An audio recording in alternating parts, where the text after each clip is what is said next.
Hey everyone, I'm Monoscaling. I'm here to guide you today. If you use this video to drift off to sleep, please tap like, hit subscribe, and drop a comment telling me where you're watching from and what time it is there. Now get comfortable and relax. My name is Abigail Reed. I need to write this down while I still remember it clearly, while I can still trust my own memory of what happened. I'm sitting in my RV right now, parked at a rest stop 300 miles from Ocala National Forest, and my hands won't stop shaking. I left Boston in early November, driving my 2015 Winnebago south for the winter. I'm a freelance graphic designer, and I'd spent the last 2 years working from my apartment, barely leaving except for groceries. After my divorce finalized in August, I decided I needed a change. The RV belonged to my ex-husband's parents, and they let me buy it cheap when they heard I was planning a solo trip. They probably felt sorry for me. I'd been on the road for 3 weeks, stopping at various campgrounds along the way. Ocala National Forest in Florida seemed like a good place to spend a few days. The website showed pictures of Spanish moss hanging from oak trees, clear springs, and quiet camping sites. It looked peaceful. I'd planned to do some hiking, maybe take my camera out and work on a few client projects with decent cell reception. I arrived at the Juniper Springs campground on a Thursday afternoon. November in Florida isn't like November in Boston. It was warm, probably in the mid-70s, and the air felt thick even though it wasn't summer. The campground host, a man in his 60s named Carl, checked me in at the small office near the entrance. "How long you staying?" he asked, not looking up from his clipboard. "3 nights, maybe 4, I said. He nodded and handed me a map of the campground. "You're in Site 17. Down that road, take your second left. Can't miss it." "Is it pretty full right now?" "Nah, off-season. You'll have plenty of space." He finally looked at me. "You here alone?" "Yes." Something crossed his face, but I couldn't read it. "Well, stay on the marked trails if you go hiking. Easy to get turned around in there." I thanked him and drove to my site. He was right about it being empty. I passed maybe 4 other RVs on the way to Site 17, and they all looked dark and unoccupied. My spot was at the end of a small loop, backed up against dense forest. There was a picnic table, a fire ring, and an electrical hookup. I spent the next hour getting set up, leveling the RV, connecting the power, and arranging my small outdoor area. By the time I finished, it was almost 5 o'clock. The sun was getting lower, and the forest behind my site had that golden afternoon light filtering through the trees. I grabbed my camera and decided to take a short walk before dinner. The trail started about 50 yards from my site, marked with a small wooden sign that read "Nature Trail 2 miles." I locked the RV and headed in. The forest was different from what I was used to in New England. The trees here were pines and palmettos, and the ground was sandy instead of rocky. I could hear birds I didn't recognize, and the air smelled like pine needles and something else, something almost sweet but also slightly rotten. Probably just decomposing vegetation in the swampy areas. I walked for about 20 minutes, taking photos of interesting plants and a few shots of the fading light through the canopy. The trail was well marked with white blazes on the trees, and I had no trouble following it. I checked my phone occasionally. I had 2 bars of service, which was better than some places I'd stayed. That's when I saw the clearing. It was just off the trail, maybe 30 feet into the woods. I almost missed it, but something about the way the trees opened up caught my eye. I stepped off the path, pushing through some palmetto fronds, and found myself in a small open area, roughly circular, maybe 20 feet across. In the center was a grave. Not an old historical grave, but a fresh one. The earth was mounded up, and at the head of the mound was a simple wooden cross. No, not a cross, a marker. A flat piece of wood, painted white, stuck into the ground. I walked closer. The name on the marker was painted in black letters, Abigail Reed. My name. I stood there for probably a full minute just staring at it. My first thought was that it had to be a coincidence. Abigail isn't an uncommon name, and Reed is a pretty common last name. But both together, in a clearing in the middle of Ocala National Forest? I pulled out my phone and took a picture of it. Then I walked around the grave looking for any other markers or signs. There were none. The clearing was empty except for the grave and the surrounding trees. The earth looked recently turned, maybe within the last few weeks. I tried to think rationally. Maybe this was someone's idea of a prank. Maybe there was another Abigail Reed who had died, and someone had buried her here. But that didn't make sense.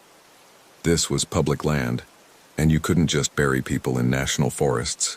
And if it was a pet cemetery or something, there would be other graves. I checked my phone again. Still 2 bars. I almost called someone, maybe my sister in Vermont, but what would I even say?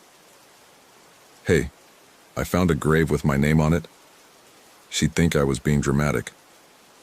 I took one more photo, then pushed my way back through the palmettos to the trail. The sun was lower now and the forest had taken on a darker tone. I walked quickly back toward the campground, checking over my shoulder more often than I needed to. When I got back to my RV, it was almost 6:30. I made myself a simple dinner, pasta with jarred sauce, and tried to think about the grave logically. I Googled Abigail Reed Obituary, Florida on my laptop, but nothing recent came up. I found a few older ones from other states, but none that would explain a grave in Ocala National Forest. I decided to ask Carl about it in the morning. He'd been working here long enough, maybe he knew something about it. That night I had trouble sleeping. I kept thinking about the marker with my name on it, about the fresh earth. Around 2 in the morning, I thought I heard footsteps outside the RV, crunching on the gravel of my campsite. I sat up in bed listening. The footsteps stopped. I waited for maybe 5 minutes, barely breathing, but heard nothing else. Eventually, I convinced myself it was an animal and tried to go back to sleep. The next morning, I drove back to the campground office around 9. Carl was there, reading a newspaper and drinking coffee from a thermos. "Morning," he said when I walked in. "Everything okay with your site?" "Yeah, it's fine. I just had a question. I went for a hike yesterday on the nature trail near my site and I found something kind of strange." He looked up from his newspaper. "Oh yeah? What's that?"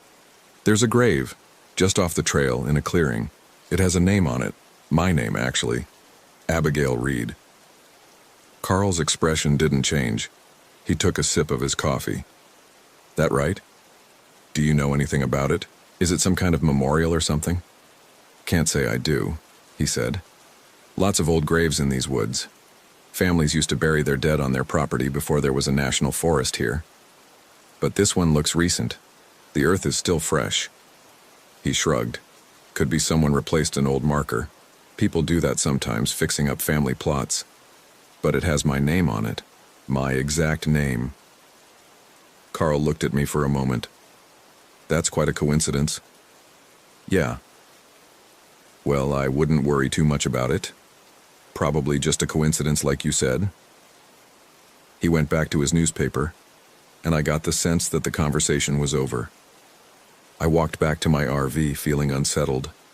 Carl hadn't seemed surprised or concerned, which should have been reassuring, but somehow it made me feel worse. I spent the rest of the morning working on a logo design for a client in Chicago. The work was good for keeping my mind occupied. Around noon, I decided to drive into the nearby town to get some supplies and maybe some lunch. Getting out of the campground for a few hours seemed like a good idea. The town was called Silver Springs, about 15 minutes from the campground. It was small. One main street with a few shops, a grocery store, a diner, and a gas station. I stopped at the diner first and ordered a burger and fries. The waitress was a woman in her 40s, friendly enough. When she brought my food, she asked, "You visiting the forest?" "Yeah, I'm camping at Juniper Springs for a few days." "By yourself?" "Yes," she nodded. "Be careful out there. Easy to get lost if you wander off the trails." "That's what I've heard." I hesitated, then added, "I found something kind of strange yesterday. A grave with my name on it." Her smile faltered. "Your name?" "Abigail Reed. It was just off one of the trails." She was quiet for a moment. "That's odd." "Yeah, I asked the campground host about it, but he said it was probably just an old family plot." "Could be." She glanced toward the kitchen. "I should check on my other tables. Enjoy your lunch." She left quickly, and I noticed she didn't come back to refill my water or check if I needed anything else. Another waitress handled my bill when I was ready to leave. I stopped at the grocery store next, picking up some fresh vegetables, bread, and coffee. At the register, the cashier, a younger guy, maybe mid-20s, made small talk while scanning my items. "You from around here?" he asked. "No, just visiting. I'm staying at the campground." "Cool. Which one?" "Juniper Springs." He paused for just a second, then continued scanning. "That's a nice one. Pretty quiet this time of year." "Yeah, it's almost empty." "Yeah." He bagged my groceries. "That'll be $47.60. I paid and was about to leave when I turned back. "Can I ask you something? Do you know anything about graves in the forest? Like historical family graves?" He looked at me strangely. "Not really. Why?" "I found one yesterday with my name on it. Just seemed weird." His expression changed. Not exactly scared, but something close to it. "Your name?" "Yeah, Abigail Reed." He handed me my receipt. That's pretty weird. I'd maybe stay away from that area." "Why?" "I don't know. It's just weird." He was already looking past me to the next customer in line. "Have a good day." I drove back to the campground feeling more unsettled than before. Both the waitress and the cashier had reacted strangely when I mentioned the grave. Not like it was impossible or crazy, but like they knew something they weren't saying. When I got back to my site, I unloaded my groceries and sat at the picnic table with a beer, trying to decide what to do.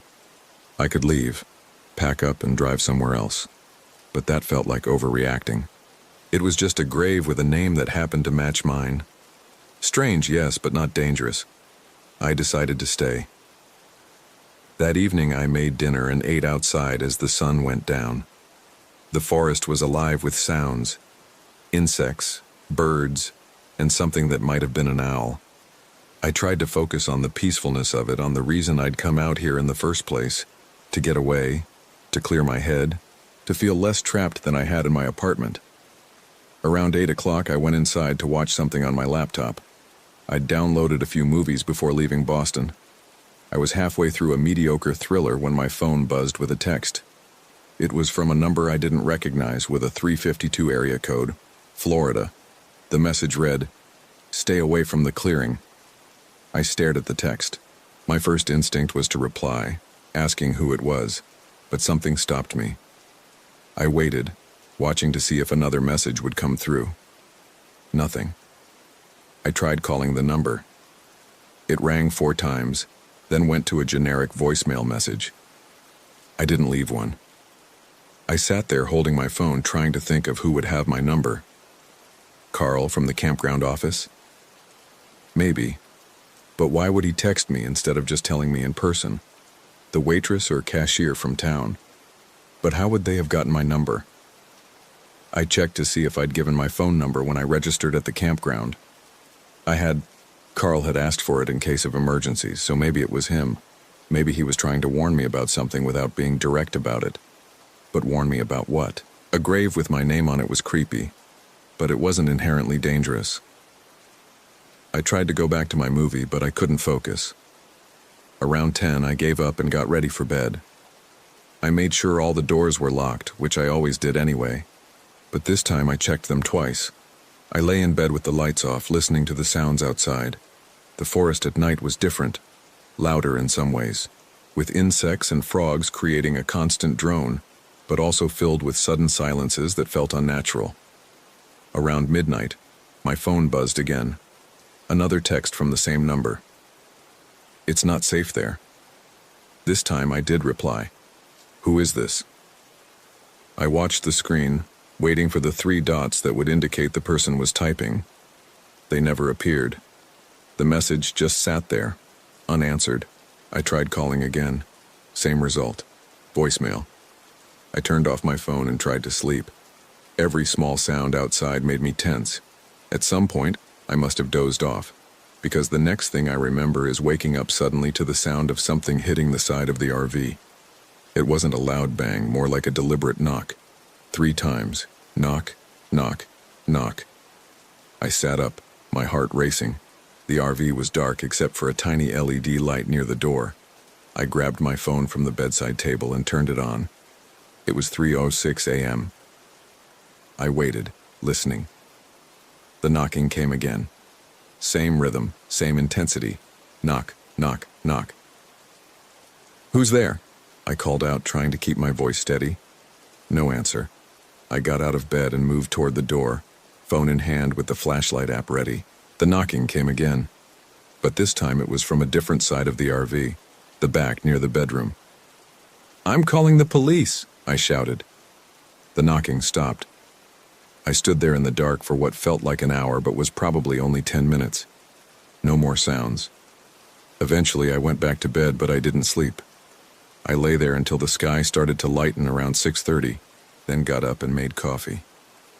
I needed to leave. This was no longer just strange, it was actively frightening. I'd pack up and drive north, maybe find another campground in Georgia or South Carolina. I started breaking down my outdoor setup, collapsing the chairs and unhooking the electrical connection. That's when I noticed something on the picnic table, a piece of paper folded in half. I picked it up. It was damp from the morning dew, but the writing was still legible. The note was written in black ink, neat handwriting. "You shouldn't have come here, Abigail." That was it. No signature, no other explanation. I looked around the campsite. The forest was quiet except for birds waking up. No one was visible on the camping loop. I folded the note and put it in my pocket, then finished packing as quickly as I could. 20 minutes later, I was ready to go. I started the RV's engine and pulled out of the site, driving slowly down the loop toward the exit. I passed the campground office, but Carl's truck wasn't there yet.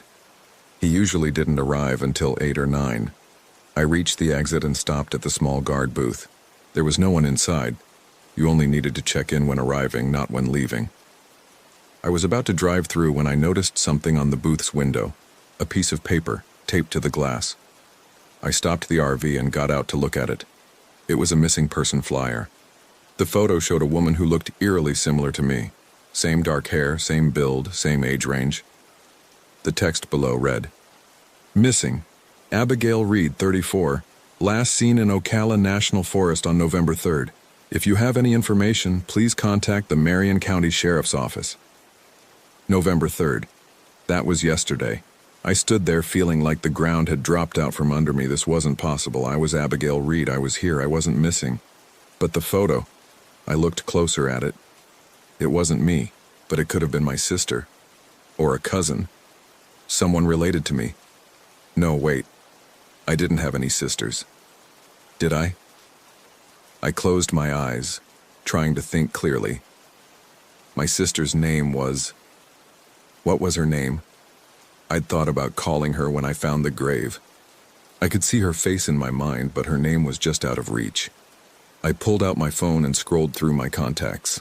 There was no one listed as sister or under any name I associated with a sibling. I checked my photos.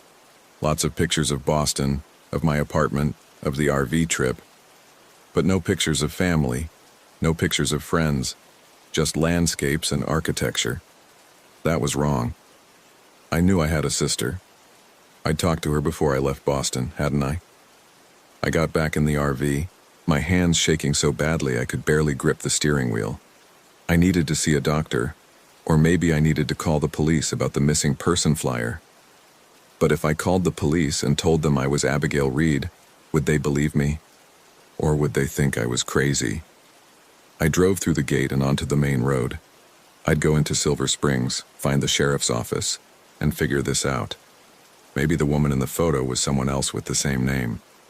Maybe this was all just a series of strange coincidences that would make sense once someone explained it to me. The drive into town felt longer than it had yesterday. The road seemed to wind more, and I didn't remember passing so many identical-looking pine forests. My GPS kept recalculating, showing me taking turns I knew I hadn't taken. When I finally reached Silver Springs, something was different. The diner where I'd eaten lunch yesterday was boarded up, with weathered plywood over the windows. The grocery store was there, but the sign was faded and several letters were missing. I parked in front of what should have been the sheriff's office according to my GPS, but the building was dark and looked abandoned. I got out and walked to the door. A handwritten sign taped to the glass read, "Sheriff's Office relocated to Ocala. For emergencies, call 911. I tried the door anyway, locked. I walked back to the diner and peered through a gap in one of the boards. The interior was dusty and empty, with tables and chairs stacked against the walls. It didn't look like it had been closed for a few hours or even a few days. It looked like it had been closed for years. But I'd eaten here yesterday. I could still taste the burger, the waitress with the strange reaction to my story about the grave. She'd been real. I'd paid with my credit card. I pulled out my phone and checked my bank app. My most recent transaction was from 2 days ago, at a gas station in Georgia. There was no charge from the Silver Springs diner. I checked my photos. I'd taken pictures of my food yesterday. I always did that, a habit I'd picked up from spending too much time on social media. But when I scrolled through my camera roll, there were no photos from yesterday. The last photos I'd taken were from the trail, when I'd found the grave. No, that wasn't right. I'd taken photos in town too. I'd taken a picture of the main street, hadn't I? I checked again. No photos, just the ones from the trail, ending with the 2 shots of the grave with my name on it. I looked at those photos now, zooming in on the marker. Abigail Reed, painted in careful black letters. Below that, in smaller text I hadn't noticed before. Born April 12, 1990. I'd November 3rd, 2024. November 3rd. Yesterday. But I was born on April 12, 1990. That was my birthday. And today was November 4th, so November 3rd had been yesterday, and I was very much alive. Unless I wasn't. I sat down on the curb outside the abandoned diner trying to breathe normally. This was impossible. I was having some kind of breakdown, maybe a dissociative episode. The stress of the divorce, the isolation of traveling alone, it was catching up to me. I needed to call someone. I pulled up my contacts again, looking for anyone I could call. My emergency contacts were listed as my ex-husband, James, and someone named Patricia. I didn't remember who Patricia was, but I called her anyway. The phone rang 3 times. Then a woman's voice answered. "Hello? Hi, is this Patricia?" "Yes, who's this?" "It's Abigail Reed. You're listed as one of my emergency contacts." There was a long pause. "I'm sorry, I think you have the wrong number." "No, you're in my phone as an emergency contact. Do we know each other?" "I don't know anyone named Abigail Reed." Her voice was cautious now, like she was talking to someone unstable. "I think you have the wrong number." "Wait." She hung up. I tried calling James next. The phone rang once, then went straight to voicemail. His message was the same as it had always been. "Hey, you've reached James. Leave a message." "James, it's me, Abigail. I need you to call me back. Something's wrong and I don't know what to do. Please call me." I sat there on the curb for another 10 minutes waiting for him to call back. My phone stayed silent. I looked up and down the main street of Silver Springs. It was completely empty. No cars, no people, no signs of life. The grocery store looked closed too, though I couldn't tell if it was permanently abandoned or just closed for the day. I got back in my RV and drove through town, looking for anyone. I found a gas station at the edge of town and pulled in. The pumps looked operational, but the convenience store attached to it was dark. I got out and tried the door. Locked. I was about to leave when I heard footsteps behind me. I spun around. A woman was walking toward me from the direction of the road. She was wearing jeans and a dark jacket, and she looked familiar. As she got closer, my stomach dropped. She looked exactly like me. Same face, same hair, same build. If I'd seen her across a crowded room, I might have thought I was looking at a mirror. "Abigail," she said, stopping a few feet away. "Who are you?" I asked, my voice barely above a whisper. "I'm you," she said. "Or I was you. It's complicated. This isn't real. I'm having a breakdown." "You're not having a breakdown." She took a step closer. "You died yesterday, Abigail, in the forest. You went for a hike and you fell into a sinkhole near the trail. They found your body this morning." "No, that's not true. I'm right here." "You're right here because you haven't accepted it yet. This, she gestured around us, all of this is between the town, the empty campground, the grave with your name on it. You're stuck between where you were and where you're supposed to go. Where I'm supposed to go. She didn't answer that. You need to go back to the grave. That's where you are. That's where your body is. I don't believe you. Then don't. She shrugged. But you're going to keep experiencing this loop until you accept what happened. The strange texts, the knocking, the note. That's all you trying to warn yourself. The missing person flyer, the abandoned town, the photos that don't exist, it's all because you're not really here anymore. I shook my head. No, I'm alive. I can feel my heartbeat.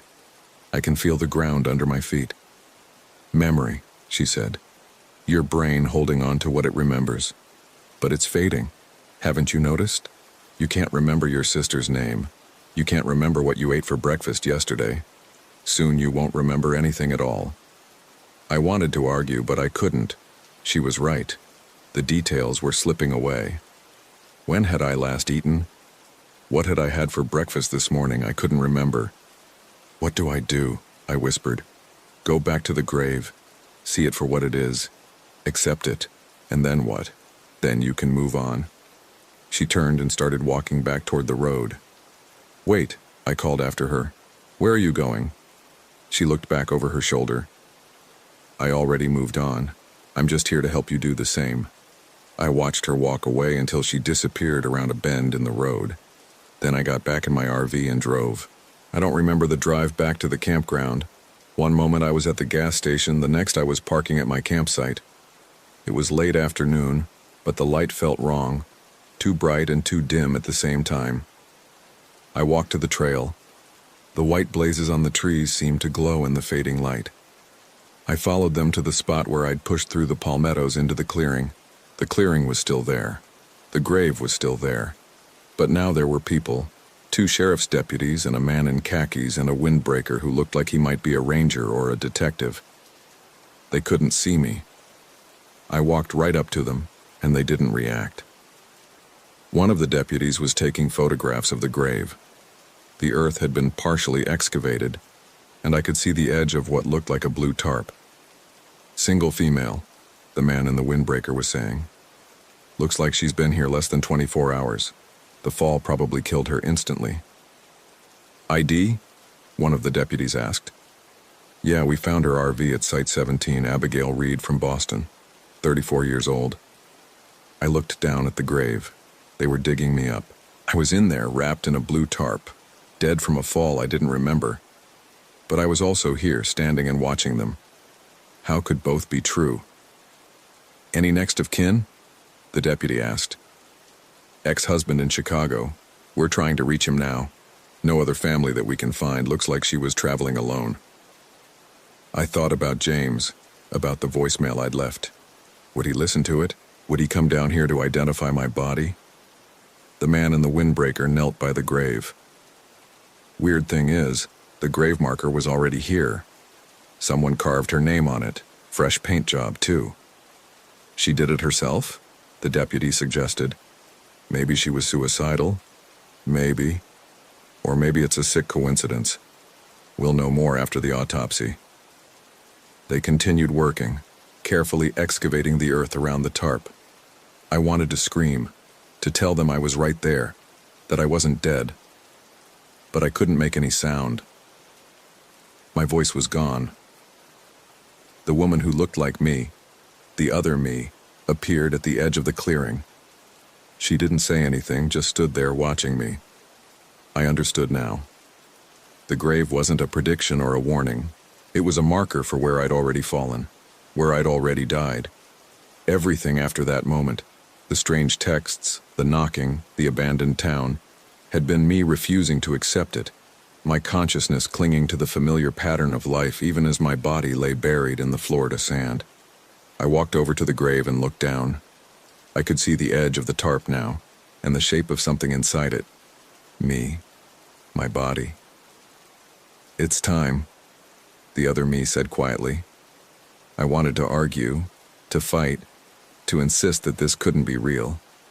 But I was so tired. Tired of being confused. Tired of the slipping memories. Tired of the fear. I sat down at the edge of the grave next to where the deputies were working. They didn't see me. I was already gone. The last thing I remember is the sun setting through the trees, painting everything in shades of gold and orange. And then, nothing. The Marion County Sheriff's Office released the following statement on November 5, 2024. Abigail Reed, 34, of Boston, Massachusetts, was found deceased in Ocala National Forest on November 4th. The preliminary investigation suggests Ms. Reed fell into a concealed sinkhole while hiking alone. The Marion County Medical Examiner has ruled the death accidental. Ms. Reed's family has been notified. Visitors to Ocala National Forest are reminded to stay on marked trails and report any hazardous conditions to park rangers immediately. What the statement didn't mention was the strange evidence they found at the scene, the freshly painted grave marker with her name on it, the note left at her campsite in handwriting that matched her own, and the text messages sent from her phone after the estimated time of death. Messages sent to her own number, warning her to stay away from the clearing. The case was closed as accidental death, but the deputies who worked the scene still talk about it sometimes, usually late at night after a few drinks. They talk about the RV with the engine still warm, even though she'd been dead for at least 12 hours. They talk about the witness statements from town, the waitress who insisted she'd served Abigail Reed lunch the day after she died, the cashier who rang up her groceries, and they talk about the photographs found on her camera, including a selfie taken at the gravesite with her own name on the marker. In the photo, she's smiling, but her eyes are empty. The photo's timestamp reads November 4th, 9:47 a.m., several hours after her estimated time of death. They don't like to talk about that part. Carl, the campground host, quit his job a week later. When asked why, he just said the forest wasn't the same anymore. Sometimes, he said, he'd see campers at Site 17 even though no one was registered there. They'd sit at the picnic table or walk the trails, and if he got close enough, he'd realize they all looked the same. They all looked like Abigail Reed. The last person to camp at Site 17 before it was closed indefinitely was a woman traveling alone in an RV. She checked in on a Thursday afternoon in November. Carl gave her the usual warnings about staying on the trails. The next morning, she was gone. Her RV was still parked at the site, locked up tight, but she never came back. They searched for 3 days, but they never found her. They did find something, though. In the clearing where Abigail Reed had died, someone had added a second grave marker next to the first. It was freshly painted, the black letters still wet. The name on it was Carl's. He saw it himself when he joined the search party, and according to the other searchers, he just stood there staring at it for a long time before he turned around and walked back to his truck. He drove straight to the campground office, packed his things, and left. No one has seen him since. Site 17 remains closed. The nature trail has been rerouted to avoid the clearing. The official reason given is geological instability, too many sinkholes in the area. But sometimes hikers report seeing a woman on the old trail, the closed one that leads to the clearing. She's always alone, always carrying a camera, and she always seems lost. When people try to help her, to warn her that the trail is closed, she thanks them and continues walking. She always says her name is Abigail Reed, and she's always looking for Site 17.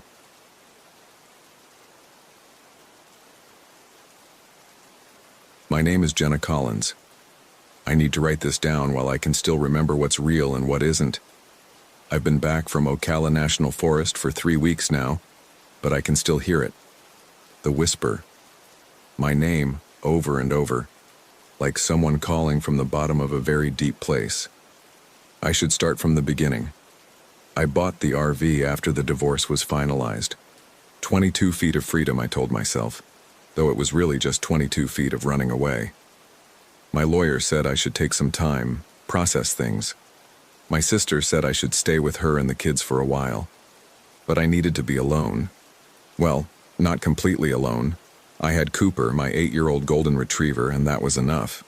Ocala National Forest in Florida seemed like a good choice for my first solo trip. Far enough from Atlanta to feel like a real escape, but not so remote that I'd be completely cut off. The Alexander Springs recreation area had decent reviews, full hookups for the RV, and supposedly some nice hiking trails. I wasn't much of a hiker, but I thought maybe I should become one. Wasn't that what people did when they were finding themselves? I arrived on a Tuesday afternoon in late September. The heat was still oppressive, that thick Florida humidity that makes your clothes stick to your skin within minutes. The campground was maybe half full. A few big motorhomes, some tent campers, a couple of families with screaming kids running around the playground. I pulled into Site 47, which backed up to a thick wall of pines and palmettos. The campground host, an older man with sun-damaged skin and a faded Marlin's cap, helped me level the RV and gave me the standard speech about keeping food locked up, watching for alligators near the water, and the quiet hours after 10 p.m. "Anything else I should know?" I asked. He looked at me for a moment, then shook his head. "Stay on the marked trails if you go hiking. Easy to get turned around in these woods." Cooper was anxious during the setup, pacing around the RV and whining at the back window. He was usually calm, almost lazy, but something had him on edge. I figured it was just the new environment, all the strange smells and sounds. I took him for a walk around the campground loop before dinner, let him pee on every third tree, and by the time we got back, he seemed more settled. That first night was uneventful. I made spaghetti on the little propane stove, ate it while watching some mindless show on my laptop, and went to bed around 10. Cooper slept on the floor next to the bed, like always. I woke up once around 3 a.m. because he was growling, a low rumble in his chest that I'd only heard a handful of times in his life. I sat up, listened, but didn't hear anything outside. After a few minutes, he settled down and I went back to sleep. The next morning, I decided to explore. There was supposed to be a spring about a mile from the campground, and the temperature was forecast to hit 92, so a swim sounded good. I packed a small backpack with water, sunscreen, and a towel, clipped Cooper to his leash, and headed out around 9 a.m. The trail was well marked at first. Clear signs, blue blazes painted on trees every 100 feet or so. But about 20 minutes in, I came to a fork that wasn't on the map I'd picked up at the ranger station. The right path continued toward the spring, according to the blazes. The left path had no markings at all, just a narrow gap between the palmetto scrub that looked like it might have been a trail once. Cooper pulled toward the left path. Not hard, but insistent, the way he used to pull toward the park when he was younger. I tugged him back. "This way, buddy, the spring's over here." He sat down, just stopped moving entirely, and looked at me with those brown eyes that had gotten cloudy with age. "Come on, Coop. Don't be difficult." He wouldn't budge. I gave up after a minute and decided to check out the unmarked path just to see where it led. Maybe it was a shortcut, or maybe there was something interesting down there. We hadn't gone more than 50 feet when I smelled it. Old water, stagnant and metallic, like pennies left in a puddle. The path opened into a small clearing, maybe 30 feet across. In the center was a well. Not an old-fashioned stone well like in fairy tales, but a concrete cylinder about 3 feet high, with a rusted metal cover that had been pushed halfway off. It looked abandoned, the kind of thing that probably hadn't been used in decades. The concrete was cracked and stained green with moss. Cooper went absolutely still. His ears were pinned back, tail down, every muscle in his body tense. I walked closer, I don't know why. Curiosity, maybe, or just that weird human compulsion to look at things we know we shouldn't. The cover was heavy, awkward to move, but I managed to push it a few more inches aside and look down. The well was deep, so deep I couldn't see the bottom, just blackness that seemed to swallow the morning light. I pulled out my phone and turned on the flashlight, pointed it down the shaft. The light barely penetrated 20 feet before it was absorbed by the dark. That's when I heard it, just at the edge of my hearing. So faint I thought at first it was wind moving through the trees or some bird I didn't recognize. A whisper. Not words exactly, but something that had the rhythm of speech, like someone talking in another room and you can hear the cadence but not make out what they're saying. I leaned closer, trying to understand, and Cooper barked. Once, sharp and loud, and it broke whatever spell I was under. I stepped back, the hair on my arm standing up. "Okay," I said out loud. "We're leaving." Cooper needed no encouragement. He practically dragged me back toward the main trail. We found the spring, I took a quick swim that didn't feel refreshing at all, and we went back to the RV. I told myself I was being ridiculous, that it was just a creepy old well and my imagination was working overtime because I was stressed and alone and probably not in the best mental state. That afternoon I drove into town, got groceries, and tried to distract myself. But I kept thinking about the well, about that whisper.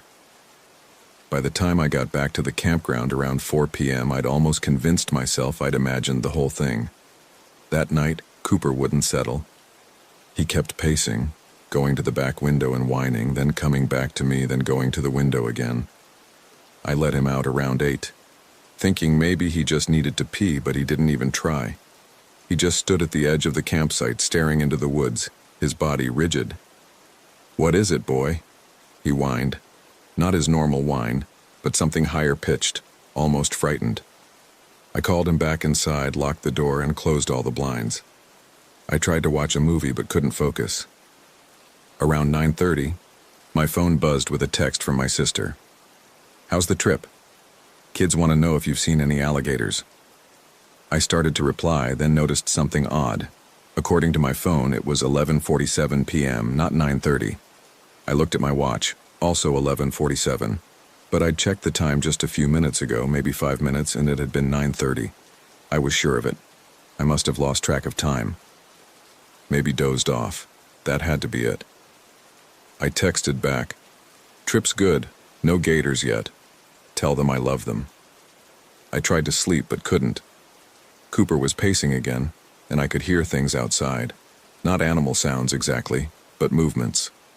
Footsteps maybe, or something dragging through the leaves. I told myself it was other campers or raccoons or the wind, but it didn't sound like any of those things. Around 2 a.m. I heard a voice. "Jenna." I sat up so fast I hit my head on the low RV ceiling. Cooper was standing at the foot of the bed, growling. The voice came again, muffled by the walls and windows, but clear enough. "Jenna." It was a woman's voice. Familiar somehow, though I couldn't place it. It didn't sound threatening, just calling, like someone was looking for me. I grabbed my phone, turned on the flashlight app, and went to the window. Pulled back the blind an inch and looked out. Nothing. Just darkness and trees and the glow from a nearby camper's porch light. "Hello?" I called out, feeling stupid even as I did it. Silence. Just the normal sounds of the forest at night. Insects, the rustling of leaves, something splashing in a distant pond. I checked my phone again. 4:33 a.m. How had that happened? I just looked at it. It had been 2:00, I was sure. Now it was 4:33, and I had no memory of the time in between. I didn't sleep the rest of the night. Just sat in the dinette with all the lights on and Cooper pressed against my legs. When dawn finally came, I felt sick with exhaustion and something else. Fear, I guess, though I couldn't articulate what I was afraid of. I should have left then. Packed up the RV and driven straight back to Atlanta. But I didn't.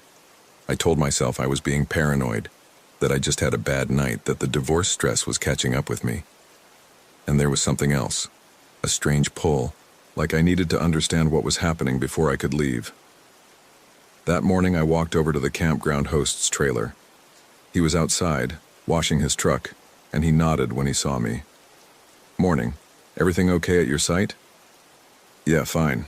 I was just wondering, is there an old well out in the woods, like off the main trail toward the spring?" His expression changed. Not much, but I noticed it. A tightening around the eyes. Could be. These woods are full of old stuff. Homesteads from before the Forest Service took over. Abandoned sugarcane operations. Turpentine camps. If you found something, best to just leave it alone. I wasn't planning to do anything with it, just curious. He looked at me for a long moment. "You hear anything funny out there?" My stomach dropped. "What do you mean?" "Nothing, just people sometimes say they hear things in these woods, especially at night. Sound travels weird among the trees, bounces around. Your mind can play tricks." He went back to washing his truck, clearly done with the conversation. I walked back to my RV slowly, my mind racing. Other people had heard things. I wasn't crazy, but that didn't make me feel better. If anything, it made it worse. I spent that day trying to act normal. Took Cooper for a walk, read a book, made lunch. But I couldn't stop thinking about the well, about my name being called, about the lost time. Around 3 p.m., I met another camper. She was at the bathhouse when I went to take a shower. A woman maybe in her early 40s, thin with dark hair pulled back in a ponytail. She smiled at me. "First time here?" she asked. "Yeah. You?" "Third year in a row. I love it. So peaceful. I'm Diane, by the way." "Jenna." We chatted for a few minutes. She was traveling solo too, taking a month off work to visit different state parks. She seemed normal, friendly, and I felt pathetically grateful to have someone to talk to. "You should come by my site tonight," she said. "I'm in 32. I'll make a fire. We can have a drink." "That sounds nice. Thank you." Cooper and I walked over to her site around 7. She'd made a good fire and had 2 camping chairs set up, along with a bottle of wine and plastic cups.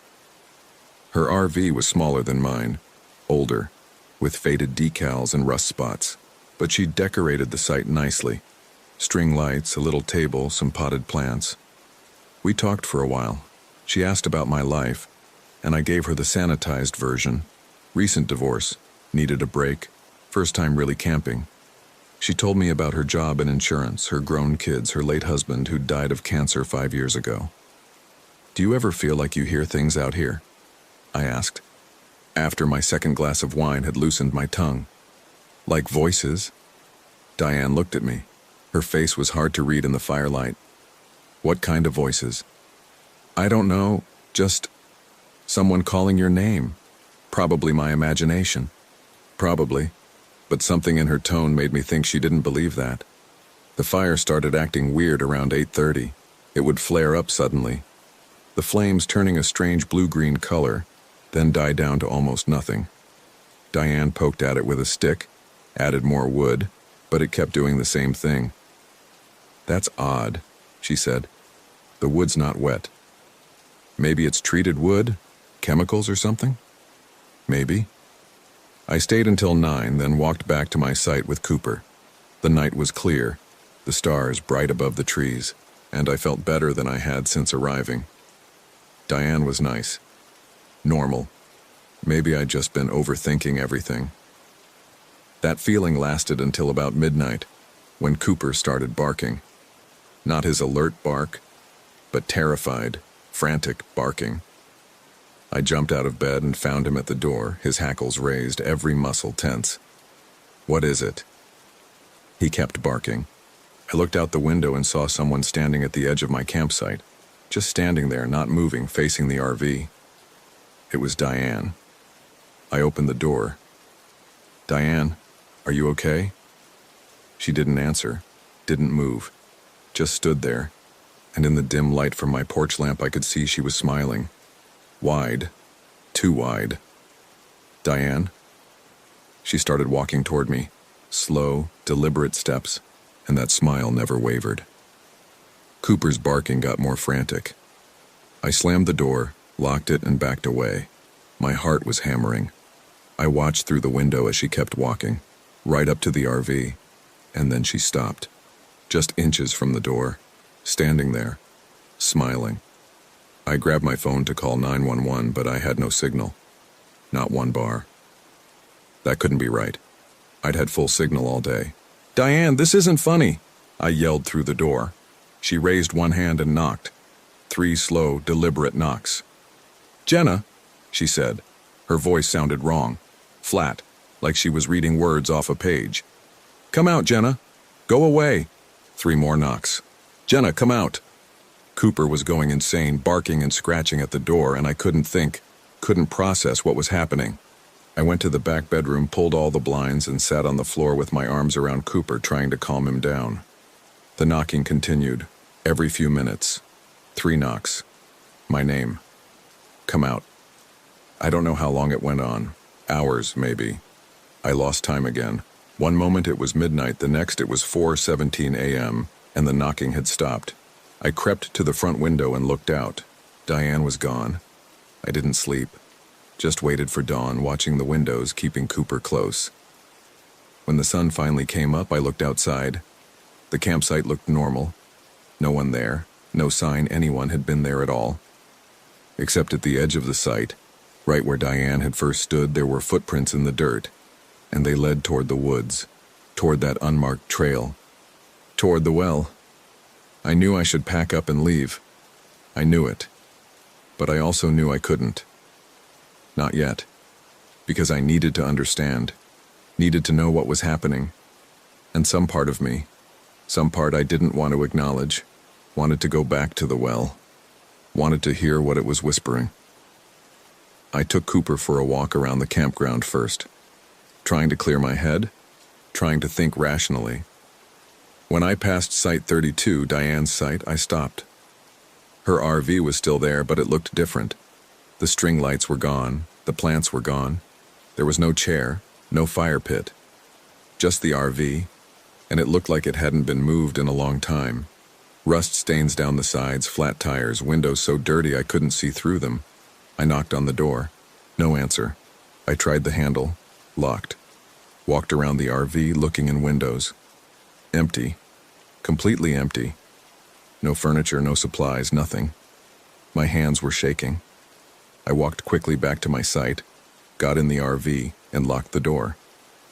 Cooper was whining, pacing. I pulled out my phone, tried to call my sister, but still no signal. I tried to start the RV engine. Nothing. Dead battery, even though it had been fine yesterday. That's when I accepted it. I wasn't leaving. Not because I couldn't figure out how to fix the RV or get a signal or call for help. I wasn't leaving because something didn't want me to leave. And I needed to know what it was. I waited until afternoon, until the heat was at its worst and the forest was drowsy and still. Then I put Cooper's leash on and walked toward the unmarked trail. He fought me at first, pulling back, whining. But I was stronger, and eventually he gave up and followed. We reached the clearing with the well around 3 p.m. It looked the same as before. The concrete cylinder, the half-open cover, the smell of stagnant water. I walked right up to it this time, looked down into the darkness. "Hello?" I called. My voice echoed, once, twice, 3 times, each echo softer than the last. And then, after the echoes faded, I heard it. Jenna. It was my mother's voice. My mother had drowned when I was 12. Fell through ice on a lake during a winter camping trip. They found her body 3 days later, but by then she'd been underwater so long that I wasn't allowed to see her. Closed casket. I'd never gotten to say goodbye, never gotten any closure. Just the knowledge that she was there one moment and gone the next. Pulled down into dark water. "Mom?" The word came out as a whisper. "Jenna, come down.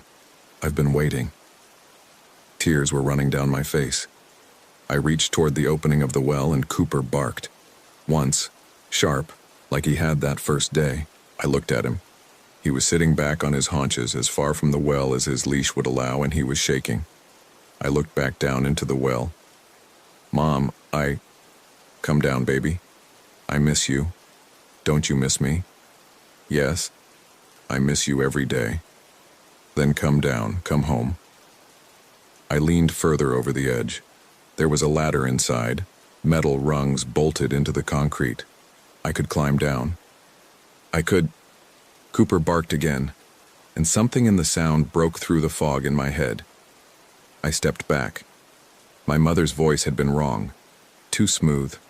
Too perfect. My mother had had a slight southern accent, a roughness from years of smoking. This voice had been like Diane's, flat, artificial, reading from a script. "No," I said. The well went silent. Complete, absolute silence. Even the normal sounds of the forest, birds, insects, wind had stopped. The air felt heavy, pressing down on me. Then I heard climbing. Something was coming up the well. The scrape of hands and feet on metal rungs getting closer, and I could see movement in the darkness below. Something pale. Something that had too many joints. I ran. Cooper and I tore through the woods, branches whipping at my face, my lungs burning. We burst out onto the main trail, and I didn't stop running until we were back at the campground, back at the RV. I locked every door and window, pulled all the blinds, and sat in the middle of the floor with Cooper pressed against me. That was 3 hours ago. It's getting dark now. I can hear something outside circling the RV. Footsteps and voices. My mother's voice, Diane's voice, my own voice from when I was 12 years old, calling to myself, "Jenna, come out, Jenna." Cooper is shaking. I'm shaking. I don't know what to do. I've tried the phone again, no signal. The RV still won't start. I'm trapped here. The worst part is I want to go out there. I want to answer. Part of me is still standing at the edge of that well, looking down, listening to my mother's voice.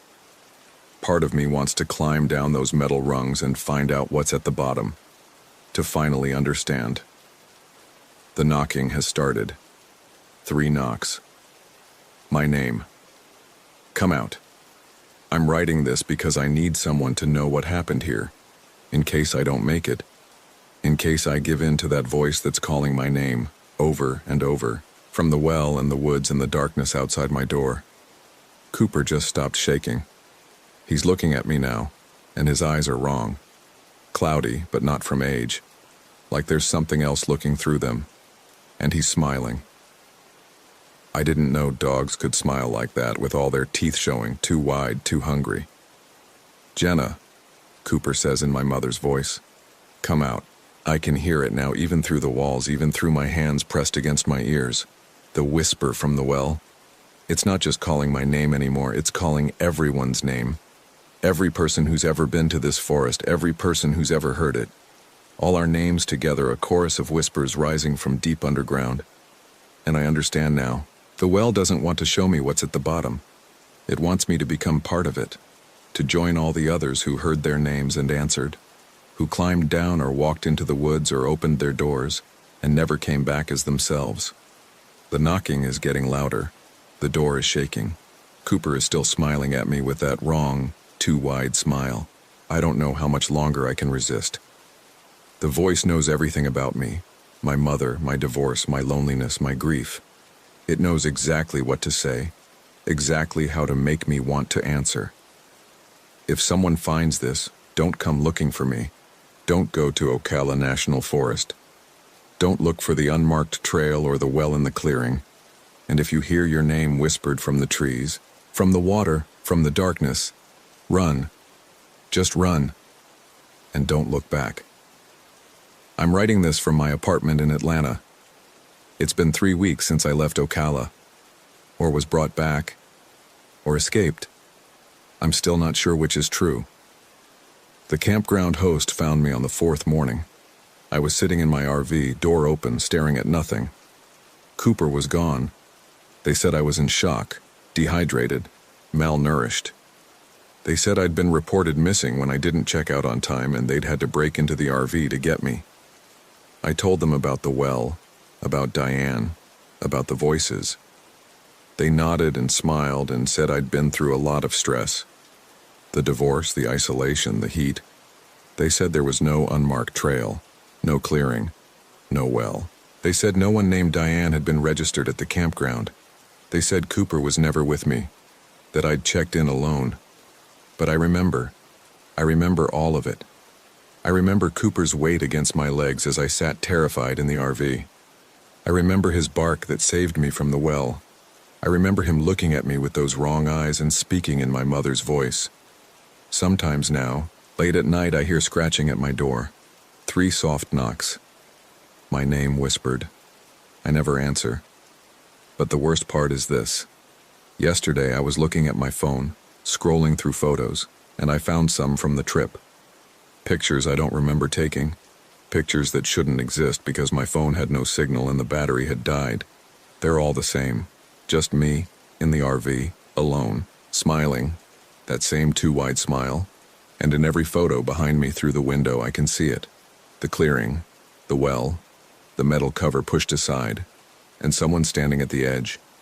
Someone who looks exactly like me, but not quite right. Too tall, too still, smiling. waiting. I keep checking the photos, hoping they'll disappear, hoping I imagined them, but they're still there. And in each one, the figure at the well is a little bit closer to the RV, a little bit closer to the door. I think the well didn't let me go. I think it sent me back with something. Or as something. And one morning soon, I'm going to wake up and realize I never left that forest at all. That I'm still in the RV, still sitting in the darkness, still hearing my name whispered from impossibly deep places. Or maybe, and this is what terrifies me most, maybe I did answer. Maybe I did climb down those metal rungs. Maybe what came back isn't me at all, but something wearing my face, living my life, writing these words in my handwriting. How would I know the difference? I just looked in the mirror. My reflection smiled at me before I smiled, just by a second, just enough to notice. And from somewhere far below my apartment, from pipes or sewers or deeper places that have no name, I can hear it. The whisper. My name. Calling. Always calling.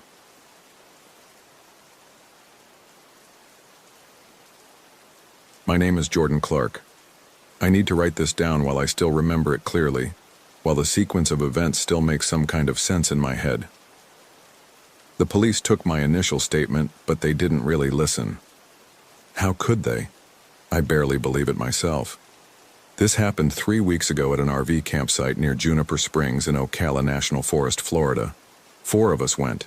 Me, my best friend Marcus, his girlfriend Vanessa, and Derek, a guy we all knew from college who'd fallen on hard times. The trip was Marcus's idea. He thought I needed to get out after the divorce finalized. He wasn't wrong. I'd been living in my apartment for 2 months, barely leaving except for work. We rented an RV from a place in Gainesville. Nothing fancy, just a 25-footer with a kitchenette, bathroom, and sleeping areas. Marcus drove.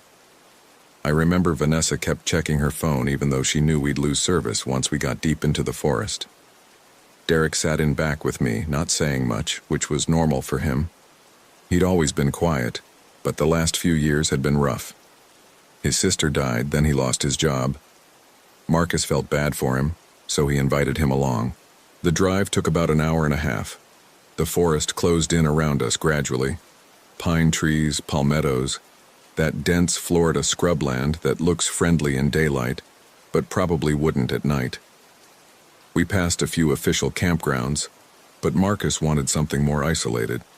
He'd found a spot online, some dispersed camping area off FR 88. The forum post he'd read said there were a few cleared sites, first come, first served. We turned off the main road around 3 p.m. The dirt road was rough, full of potholes and exposed roots. The RV creaked and groaned. Vanessa made Marcus slow down twice. After about 2 miles, we found the first cleared area. Empty.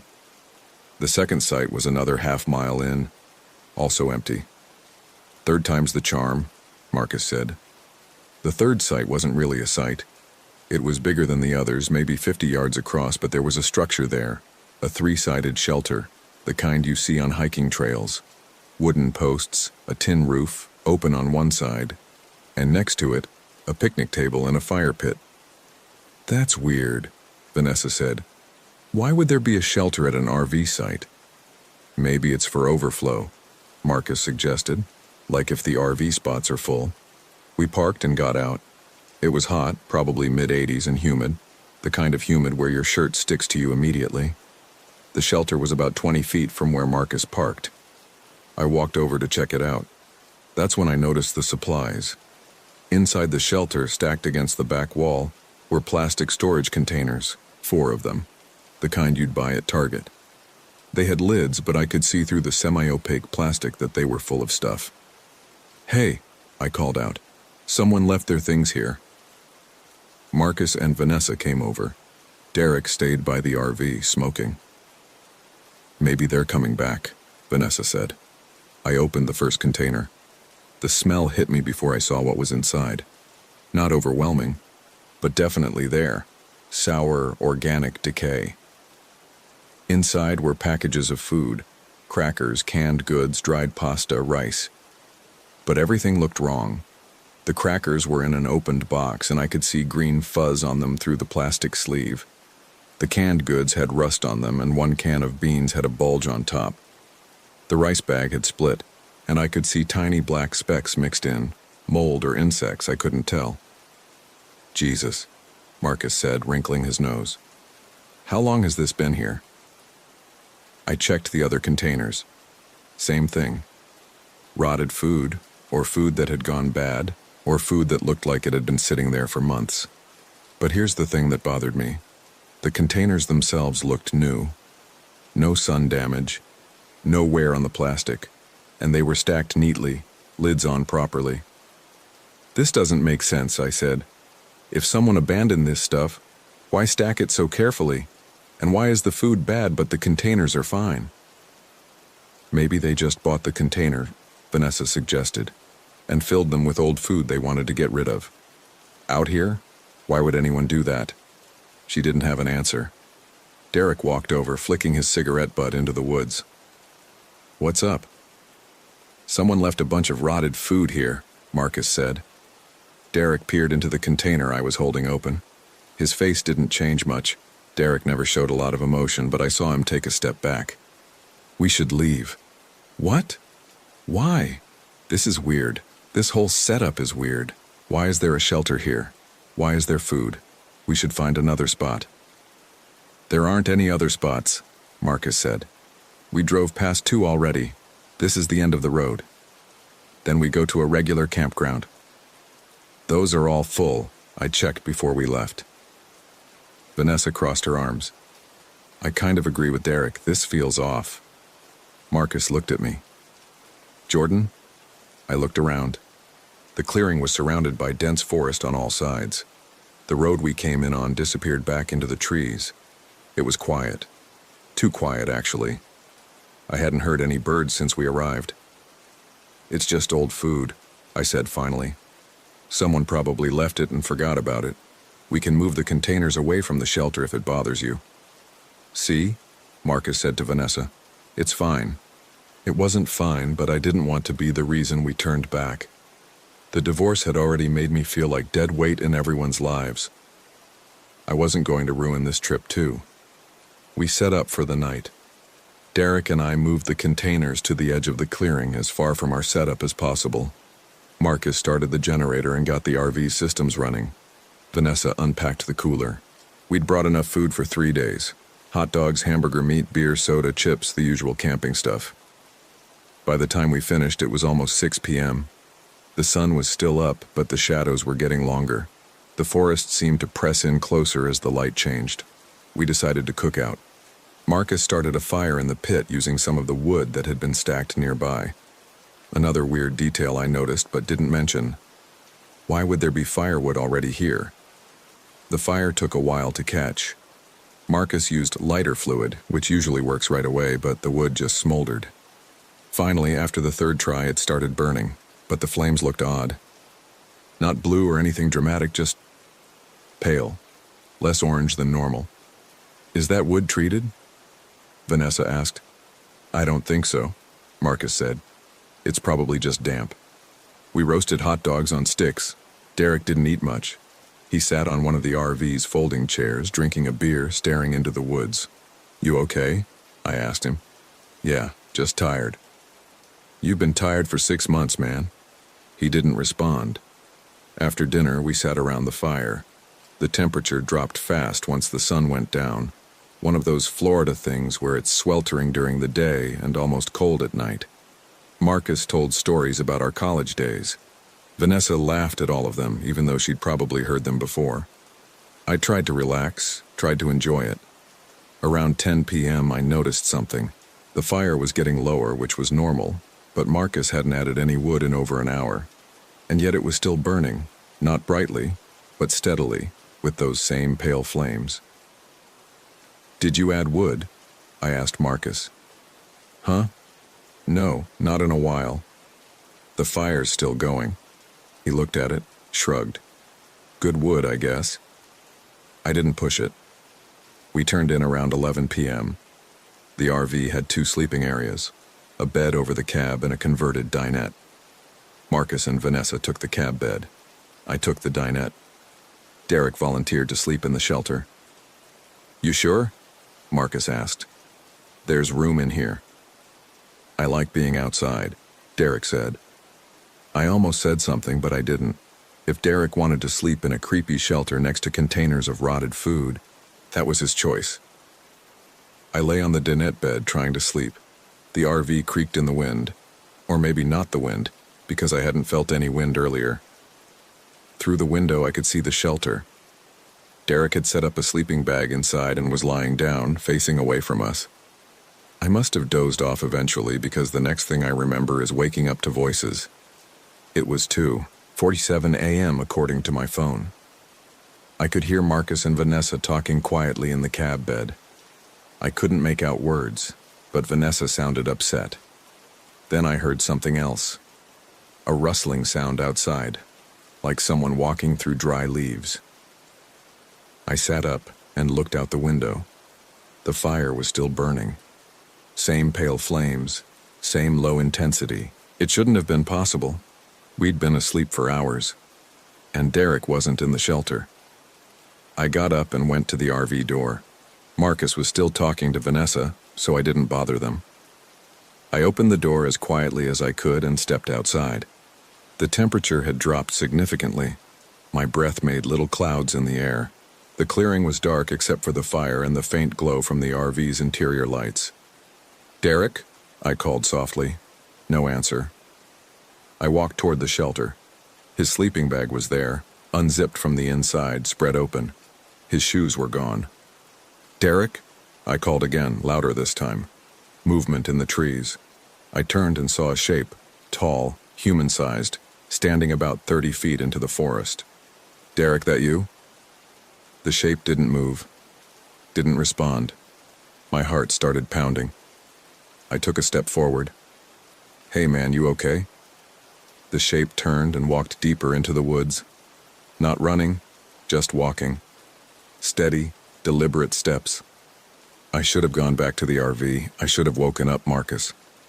Instead, I followed. The forest was dense with palmetto scrub and pine trees. I used my phone's flashlight to see, but it didn't help much. The shape stayed ahead of me, always just at the edge of visibility. "Derek, what are you doing?" No answer. Just that steady walking. I followed for maybe 5 minutes. Every rational part of my brain was screaming at me to turn back, but something kept me moving forward. Maybe it was concern for Derek. Maybe it was something else. Then the shape stopped. I stopped too, about 20 feet away. The figure was standing in front of a tree, a large pine with Spanish moss hanging from the lower branches. I raised my phone light to get a better look. It was Derek. He was facing the tree, his back to me, not moving, not making a sound. "Derek?" He didn't turn around. I walked closer, 10 feet, 5 feet, close enough to touch his shoulder. "Derek, you need to come back to..." He spun around. His face was blank. That's the only way I can describe it. Not expressionless, not calm. Blank. Like someone had erased everything that made it human and left only the basic features. His eyes were open but not focused on anything. "Jesus Christ," I whispered. Derek smiled, but it wasn't his smile. It was too wide, too symmetrical. It didn't reach his eyes. "Jordan," he said. His voice sounded normal, but something was wrong with the timing. Like there was a delay between his mouth moving and the sound coming out. "What are you doing out here?" I wanted to see. "See what? What's out here?" He kept smiling, that wrong, too wide smile. "We need to go back," I said. "Okay." He walked past me back toward the clearing. I followed, keeping my distance. My hands were shaking and I couldn't get that smile out of my head. We made it back to the RV. Derek went straight to the shelter, crawled into his sleeping bag and lay down. I stood there for a moment watching him, then went back inside. I didn't sleep the rest of the night. The next morning, Derek acted like nothing had happened. He was up before any of us, making coffee on the RV's stove when I emerged from the dinette bed. "Morning," he said. Casual, normal. "Morning," I replied. You remember last night? What about it? You went into the woods. He looked at me, and for a second I thought I saw confusion in his eyes. Then he shrugged. Must have been sleepwalking. I do that sometimes. Since when? Since forever. My mom used to find me in the kitchen in the middle of the night when I was a kid. I didn't know if that was true or not. In all the years I'd known Derek, he'd never mentioned sleepwalking. Marcus and Vanessa woke up around 8 a.m. We made breakfast, scrambled eggs, toast, bacon. Everything seemed normal, but I kept watching Derek, looking for signs of whatever I'd seen last night. That blank face, that wrong smile. He seemed fine. Quiet, like always, but fine. So what's the plan today? Vanessa asked, sipping coffee. I was thinking we could hike to Juniper Springs, Marcus said. It's supposed to be beautiful. Crystal clear water, lots of wildlife. How far is it? Maybe 3 miles. There's a trail that starts about a mile back on the main road. Sounds good, I said, mostly because I wanted to get away from this clearing. Away from that shelter, and those containers of rotted food and that fire that wouldn't die. We packed light, just water bottles, some snacks, and our phones, even though we knew there'd be no service. Derek came with us, though I could tell he didn't want to. He kept looking back at the clearing as we walked to the main road. The trail was easy to find.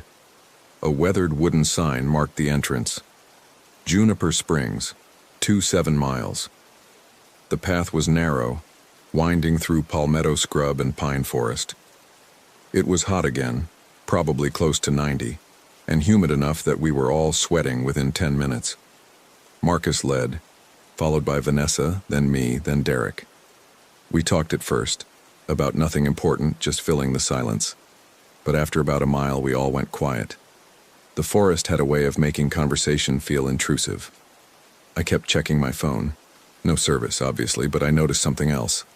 The time was wrong. According to my phone, it was 9:47 a.m. But we'd left the RV at 10:15 a.m. I'd checked specifically because Vanessa wanted to make sure we'd be back before dark. Hey, I called to Marcus. What time is it? He pulled out his phone. 10:42. Mine says 9:47. Your phone's probably just glitching. We're in a dead zone. Maybe, but it bothered me. We hiked for another hour. Or what felt like an hour. My phone time kept jumping around. Forward, backward, forward again. At one point it said 8:03 a.m., which was before we'd even woken up. Guys, I said, stopping. Something's wrong with the time. Marcus and Vanessa stopped too. We all compared phones. Marcus, 11:58 a.m. Vanessa, 10:12 a.m. Me, 9:02 a.m. Derek, 1:34 p.m. That's not possible, Vanessa said. Dead zone, Marcus repeated, but he didn't sound confident anymore. That doesn't explain Derek's phone being 2 hours ahead. We stood there, the four of us, looking at each other. The forest was quiet again. No birds, no insects, nothing. Let's just keep going, Marcus said finally. The springs can't be far. But they were far. We walked for another hour, or what felt like an hour, and saw no signs of water. The trail kept winding through the same scenery. Pine trees, palmetto scrub, occasional oak trees draped with Spanish moss. It all started to look identical. Are we lost? Vanessa asked. No, we're following the trail. Then where are the springs? Marcus didn't have an answer. Derek had fallen behind. I waited for him to catch up. When he did, I noticed he was breathing hard, even though we'd been moving slowly. You okay? He nodded. But his eyes had that same blank look from last night, not quite focused, not quite there. Derek? I'm fine. He wasn't fine. We kept walking. The trail curved left, then right, then left again. The trees closed in on both sides, making the path feel narrower than it had been before. Then Vanessa stopped. Wait. What? This tree. She pointed to an oak tree about 10 feet off the trail. We've passed this tree before. What? No, we haven't. Yes, we have. I remember because of the way the moss hangs. It looks like a face. I looked at the tree. She was right. The moss did look like a face. 2 dark spots for eyes, a dragging strand for a mouth. "We're going in circles," Vanessa said. "That's impossible. We've been following the trail." Then explain the tree. Marcus didn't have an explanation. Neither did I. We'd been moving forward the entire time, never backtracking, never turning around. But somehow we'd ended up in the same place. "Let's just keep going," Marcus said, but his voice had lost its confidence. We walked for 10 more minutes, then we saw the tree again. Same oak, same face in the moss. "Fuck this," Vanessa said. "We're going back to the RV." "Which direction is that?" She pointed back the way we'd come. "That way." We turned around and started walking. The trail looked the same in both directions, narrow, winding, enclosed by trees. After about 20 minutes, we should have reached the trailhead. Instead, we found the tree again. Same oak, same mossy face. "This isn't happening," Vanessa whispered. Derek sat down on the ground. He wasn't breathing hard anymore. He wasn't breathing hard at all, actually, which was strange considering the heat and humidity. He was just sitting there, staring at nothing. "Derek?" I knelt next to him. "Hey, man, look at me." He looked at me and smiled. That same too wide smile from last night. "We need to stop," he said. "Stop what?" "Moving. We need to stop moving. If we stop, we'll never get out of here. We're not supposed to get out." The way he said it made my stomach drop. Not "we can't get out. We're not supposed to get out." Like this was intentional. Like something wanted us here. "Jordan," Marcus called. "Come look at this." I walked over to where he and Vanessa were standing. Marcus was pointing at the ground just off the trail. At first, I didn't see what he was looking at. Then I did. Footprints. Our footprints. 4 sets, leading away from where we stood. But we hadn't walked that way. We'd stayed on the trail the entire time. Except the footprints weren't quite right. 3 sets were normal. Boot prints, sneaker prints, the kind you'd expect. But the fourth set was wrong. The prints were too deep, like whoever made them was carrying extra weight. And the spacing was off, too close together, like someone walking with a strange, shuffling gait. "Who made those?" Vanessa asked. None of us answered, but we all knew. The 4th set belonged to Derek. I turned to look at him. He was still sitting on the ground, smiling. "Derek," I said carefully, "stand up." "Okay." He stood, and when he did, I saw his shoes. The soles were caked with dark, reddish mud. Fresh mud. But the ground around us was dry. We hadn't passed any mud on the trail. "Where did you go?" I asked him. "Nowhere. Your shoes are covered in mud." He looked down at his shoes, then back at me, still smiling. "I don't know." Vanessa grabbed Marcus's arm. "We need to leave, now." "I don't know how." "Then figure it out." We tried. For the next 2 hours, or what felt like 2 hours, but who knows with our phones acting crazy, we tried every direction. Forward, backward, left into the woods, right into the woods. Every time we ended up at that same oak tree with the mossy face. Derek didn't say anything. He just followed us, always a few steps behind, always smiling. At some point, Vanessa started crying.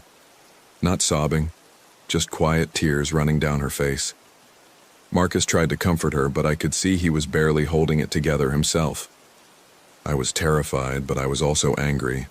Angry at Marcus for bringing us here. Angry at myself for going along with it. Angry at Derek for being whatever he was now. "Derek," I said, turning to face him. "What happened to you last night?"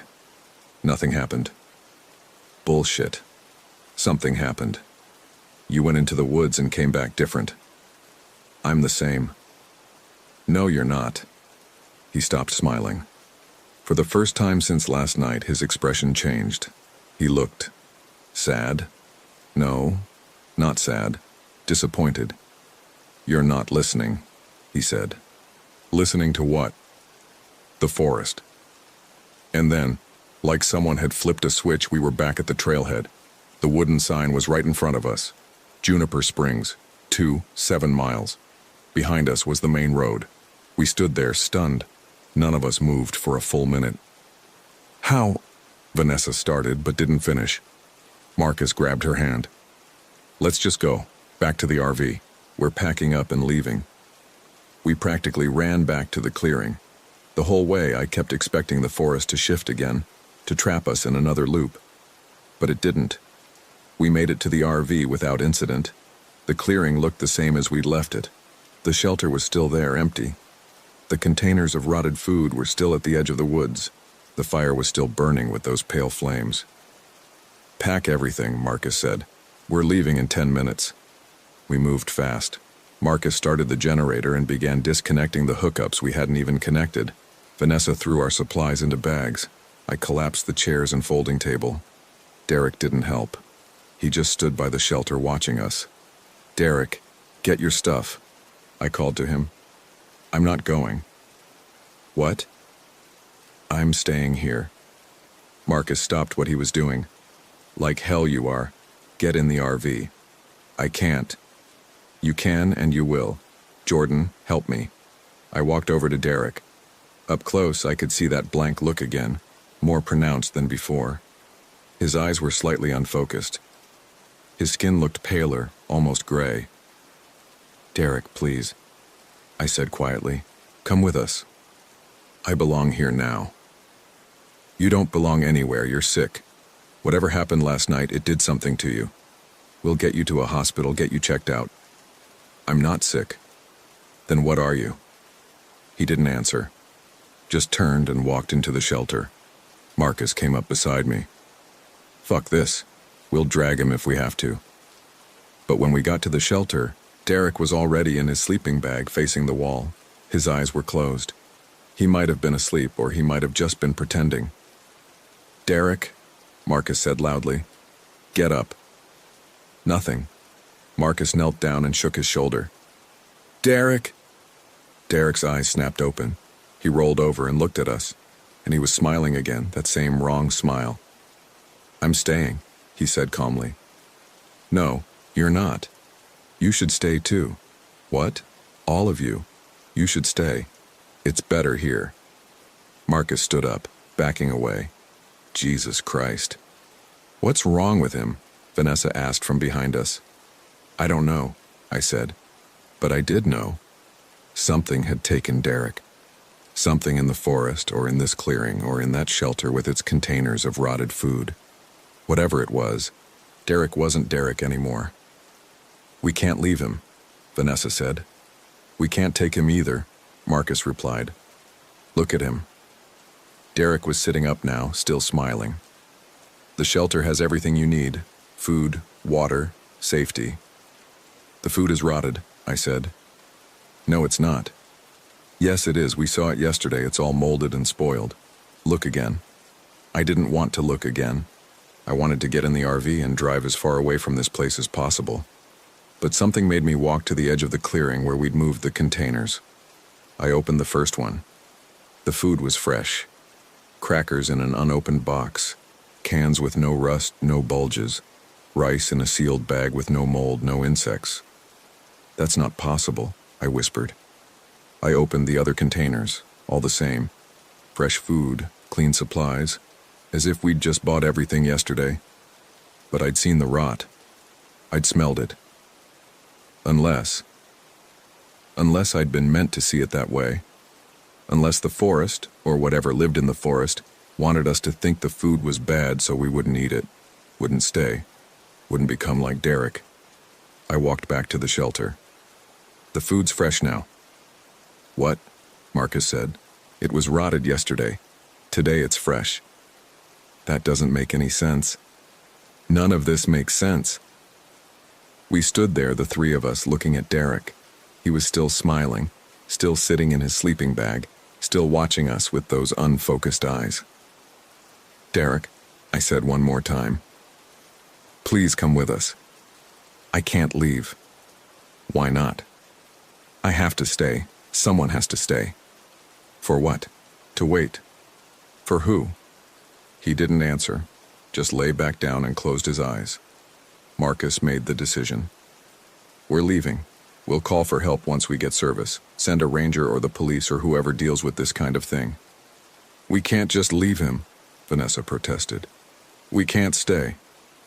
She looked at Derek one more time, then at the shelter, then at the forest surrounding us. Okay, let's go.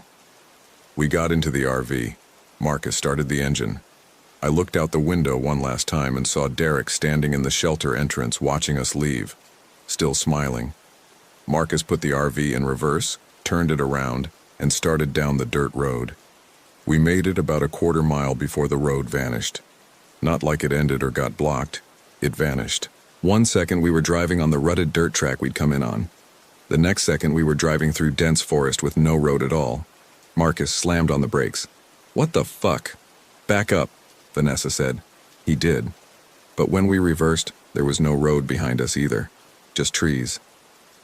This isn't possible, Marcus said, but his voice was shaking. Turn around. Try another direction. He tried. We drove in every direction we could, crashing through palmetto scrub and low branches, the RV's body scraping against tree trunks. But there was no road, no trail, no way out. After 20 minutes, we were back at the clearing. Derek was still standing in the shelter, still smiling. You can't leave, he called out. Not until you understand. Understand what? I shouted. This is where you're supposed to be. Marcus tried again, and again.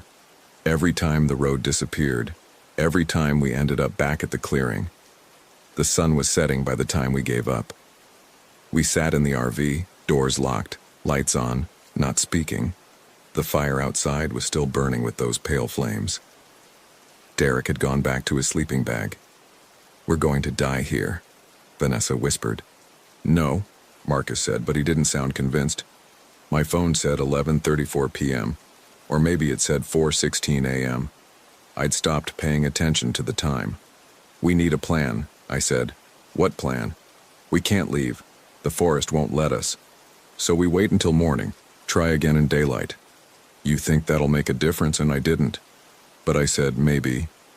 We sat in silence for a while. Then Vanessa spoke up. What did Derek mean about waiting? Someone has to stay to wait. Wait for what? I don't know. What if this is some kind of trap? What if the shelter, the food, the fire? What if it's all designed to keep people here? For what purpose? I don't know, but think about it. Someone left that food there. Someone built that shelter. Someone wanted people to come here and stay. She was right. It made sense in a horrible, twisted way. The shelter with its fresh but rotted food. The fire that never went out. The forest that looped back on itself. The road that disappeared. It was all designed to trap us. And Derek had already been caught. We need to destroy it, I said. Destroy what? The shelter. The containers. The fire. All of it. If this is a trap, we need to break it. Marcus looked at me. You think that'll work? I don't know. But we can't just sit here. He nodded slowly. Okay, tomorrow morning. We burn it all. But we didn't make it to morning. Around 3 a.m., or what my phone said was 3 a.m., I woke up to a sound. Tapping, like someone knocking on the RV's door. I sat up, heart racing. The RV was dark except for the small light above the dinette. Marcus and Vanessa were still asleep in the cab bed. The tapping continued. Slow, rhythmic. Tap, tap, tap. I got up and looked out the window. Derek was standing outside the door, not smiling this time. His face was blank again, empty. He tapped on the door 3 more times, then turned and walked toward the shelter. I should have stayed inside. I should have woken Marcus and Vanessa. Instead, I unlocked the door and followed him. The clearing was cold, maybe 50 degrees. The fire was still burning, pale flames casting weird shadows. Derek was standing by the shelter, facing the containers of food.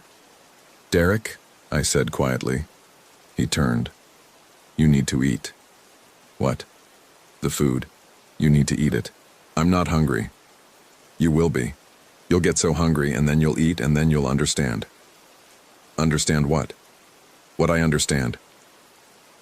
He walked into the shelter and picked up one of the containers, brought it over to me and set it down. Opened the lid. The food inside was rotted again. Green mold on the crackers. Rusted cans. Split bags of rice crawling with black specks. Eat, Derek said. No. You have to. I'm not eating rotted food. It's not rotted. I can see the mold, Derek. Then look closer. I didn't want to look closer, but I did anyway. The mold on the crackers wasn't mold. It was moving, shifting, forming patterns. The rust on the cans wasn't rust. It was something darker, something wet. The black specks in the rice weren't insects. They were eyes. Hundreds of tiny eyes, all opening and closing, all looking at me. I stumbled backward, the container falling from my hands. Jesus Christ, Derek smiled. Now you see. What is that? The forest. It's alive. It's always been alive. And it's hungry. Stay away from me. I'm trying to help you, Jordan. If you eat, you'll become part of it. Like me. It won't hurt anymore. You won't feel anything. I don't want that. Yes, you do. You're so tired. So sad, so broken. The forest can fix you. It fixed me. You're not fixed. I didn't finish, because I didn't know what he was. Possessed? Transformed? Something else entirely. Derek took a step toward me. The shelter is a gift. The food is a gift. All you have to do is accept it. I'm not accepting anything from this place. You will. Eventually, everyone does. Behind me, I heard the RV door open. Marcus and Vanessa were getting out, probably wondering where I'd gone. Jordan? Marcus called. What are you doing? Get back inside, I shouted, but it was too late. Derek was already walking toward them, still smiling. You all need to eat, he said. Derek, stop, Vanessa said. He didn't stop. He kept walking, one hand outstretched, reaching for Vanessa. Marcus stepped between them. I said stop. Derek's hand touched Marcus's arm, and Marcus screamed. I've heard people scream before, in pain, in fear, in anger. But this was different. This was the sound of someone's entire existence being ripped apart and reassembled wrong. Marcus collapsed, clutching his arm where Derek had touched him. Vanessa tried to grab him, but I pulled her back. Don't touch him. He's hurt. He's changing. Marcus was on the ground, convulsing. His eyes rolled back. His mouth opened and closed like he was trying to speak but couldn't form words. Then he stopped moving. For a few seconds, nothing happened. Vanessa was sobbing, trying to get to him, but I held her back. Derek just stood there watching. Marcus sat up slowly. His movements were stiff, mechanical.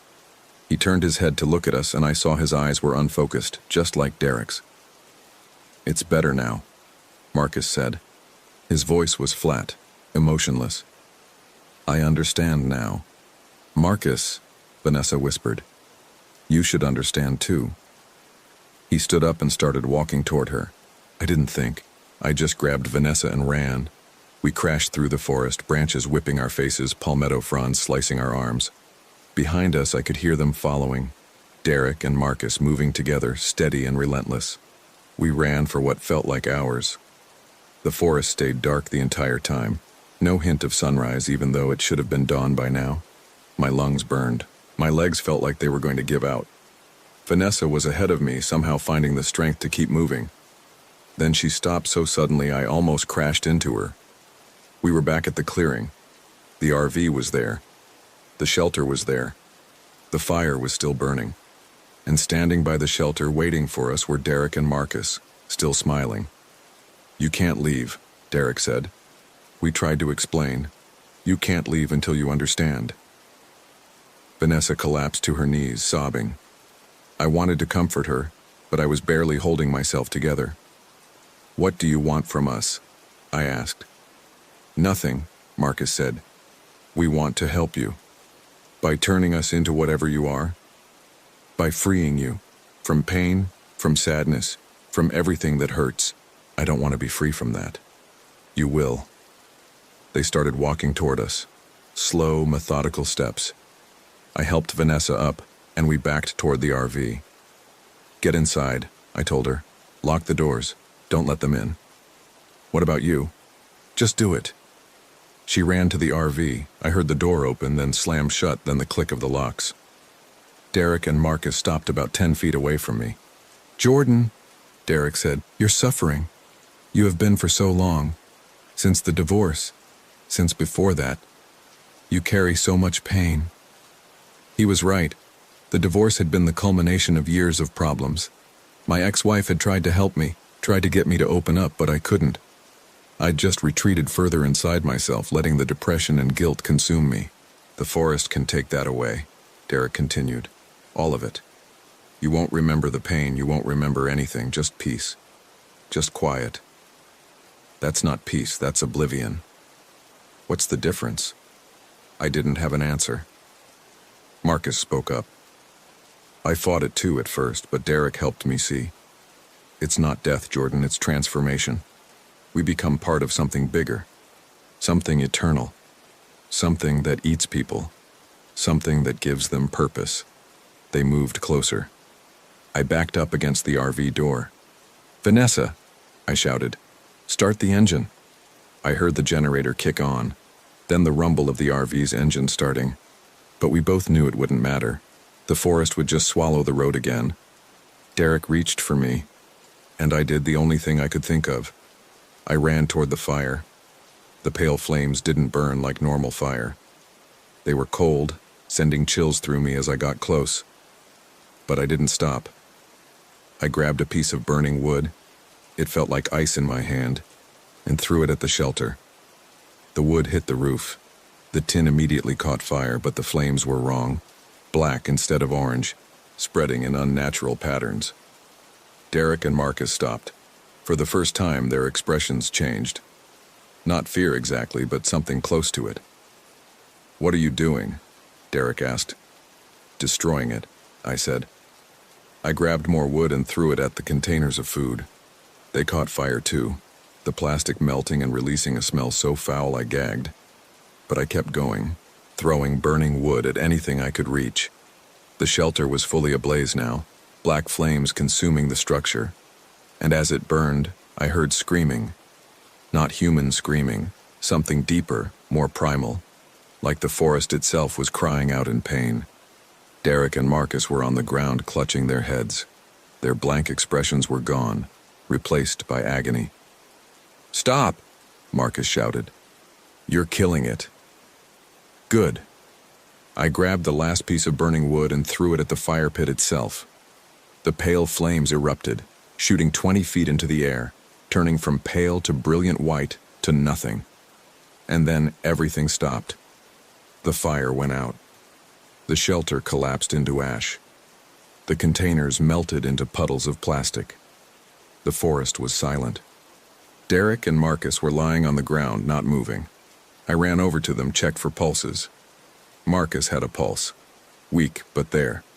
Derek didn't. The RV door opened.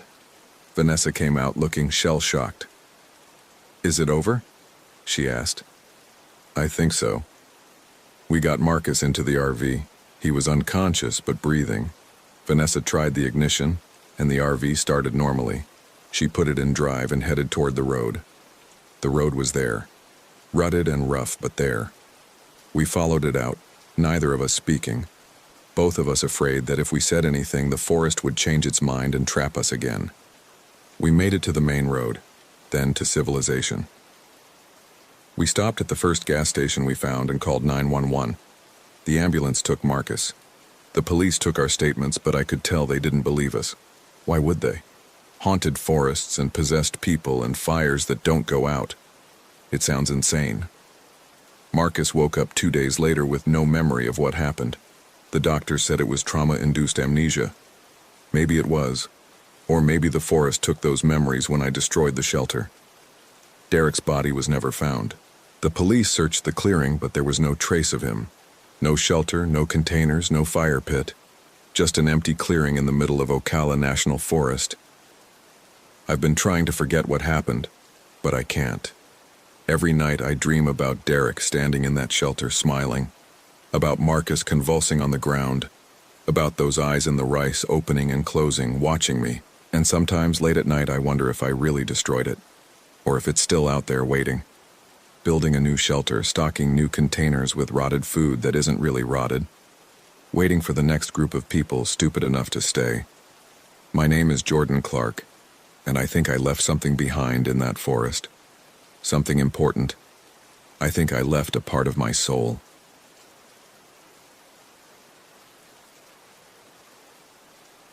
My name is Daniel King. I'm writing this down because I need someone to understand what happened at Fish Lake National Forest last October. I need someone to believe me, even though I'm not sure I believe it myself anymore. Maya and I had been planning the trip for months. We'd rented a 32-foot RV from a place in Salt Lake City, one of those newer models with the slide-outs and a full kitchen. Neither of us had ever driven something that big before, and Maya kept making jokes about us jackknifing into a ditch somewhere on the mountain roads. She was always like that, turning her nerves into humor. We'd been together 2 years, met at a coffee shop where she worked while finishing her master's in environmental science. I was a freelance photographer, mostly corporate work, occasionally landscapes when I could afford to take the time. This trip was supposed to be about disconnecting. No cell service, no emails, just us and the aspen groves turning gold before winter. The drive from Salt Lake took about 3 hours. We stopped in Richfield for groceries, enough food for 5 days. Plus extra water because Maya had read something about the campground wells being unreliable. The woman at the checkout counter asked where we were headed. When Maya told her Fish Lake, she got this look on her face. Not unfriendly exactly, just careful. "You two be safe up there," she said. "Season's changing. Gets dark early now." Maya thanked her and we left. In the parking lot, she laughed about it. "What do you think she meant by that? Bear attacks? Serial killers?" "Probably just being nice," I said, though something about the woman's tone stuck with me. The campground was more isolated than the photos suggested. We'd booked online, Site 14, which was supposed to have full hookups and a fire ring. The access road turned from pavement to gravel about 6 miles before the entrance, and the trees pressed close on both sides. The aspens were beautiful, but there was something oppressive about how they blocked out the sky. We were the only ones there. The ranger station at the entrance was empty, just a bulletin board with faded notices about fire safety and bear protocols. There was a payment envelope system. You were supposed to fill out your information and drop cash or a check in a locked box. Very honor system. Very 1985. "Creepy," Maya said. But she was smiling. She liked this kind of thing, the isolation, the self-reliance. I'd always been more of a Hampton Inn person, but I was trying. Site 14 was at the back of the campground, surrounded by aspens on 3 sides and facing a small clearing. The fire ring was there, along with a weathered picnic table.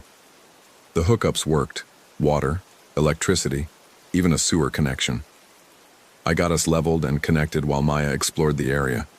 She came back 15 minutes later saying she'd found a trail that supposedly led to Fish Lake itself, about 2 miles through the trees. "We should hike it tomorrow morning," she said, "early before it gets too warm." That first night was fine. We made dinner in the RV, pasta with marinara, garlic bread, a bottle of red wine. Maya put on music from her phone since we'd downloaded playlists before losing service. We played cards at the dinette table and she kept winning, which always made her cocky in this endearing way. Around 11 we heard something outside. Not close, but not far either. A sound like someone dragging something heavy through leaves. Maya went to the window. Probably a deer. Deer don't drag things. Maybe it's limping or carrying a branch in its mouth. I didn't argue, but I got up and locked the door. We'd left it unlocked until then. We went to bed in the RV's rear bedroom. The mattress was decent enough, though the sheets smelled like rental, that specific combination of industrial detergent and plastic packaging. Maya fell asleep within minutes. She always did. I lay awake longer, listening to the sounds outside. Wind in the aspens, the occasional creak of trees. Nothing unusual, but I couldn't shake the feeling that something was listening back. I must have fallen asleep eventually, because the next thing I remember is opening my eyes to darkness. Except it wasn't darkness. The window beside the bed showed early morning light, that blue-gray quality just before sunrise. I should have been looking at the ceiling, but instead I was facing the wrong direction. The bedroom felt different. Wrong. I tried to sit up and couldn't. My body didn't respond the way it should. My arms felt heavier, longer. When I looked down at my hands, they weren't my hands. They were Maya's. I could see her rings on the fingers. The silver one her sister gave her. The jade band she'd bought in Seattle. Her nail polish chipped on the thumb. Her hands. I want to be clear about this. I wasn't looking at Maya's hands across the bed. I was looking at them where my hands should be. At the ends of arms that were too thin, too smooth. I touched my face, her face, and felt features that weren't mine. Smaller nose, different jaw, hair longer, softer. The panic was immediate and complete. I tried to scream and heard Maya's voice come out. Tried to move and felt her body respond, unfamiliar and wrong in every dimension. I looked to my right. There, in the bed beside me, was my body. Lying on its side, breathing slowly, peacefully asleep. I need to stop here and say that I'm not schizophrenic. I've never had hallucinations, never done heavy drugs. The strongest thing I'd had the night before was 2 glasses of wine. This wasn't a dream. I've had vivid dreams before, and they feel different, looser, less anchored. This felt real with an intensity that dreams never achieve. I sat there in Maya's body for what might have been 5 minutes or 30. Time felt elastic. Eventually, the body that was mine stirred and opened its eyes. They focused on me, and for a moment there was confusion there. Then recognition, then something else. Daniel. The voice was mine, but the inflection was wrong. The way the question lifted at the end, the slight hesitation, it was Maya's speech pattern coming from my throat. "What's happening?" I said, and heard her voice shake. "What the fuck is happening?" The person in my body sat up slowly, looking down at hands that should have been mine, touched a face that should have been mine. The expression that crossed those features was hard to read. Shock. Maybe, but also something calculating. "I don't know," she said, using my voice. "I woke up and... this is wrong. This is so wrong."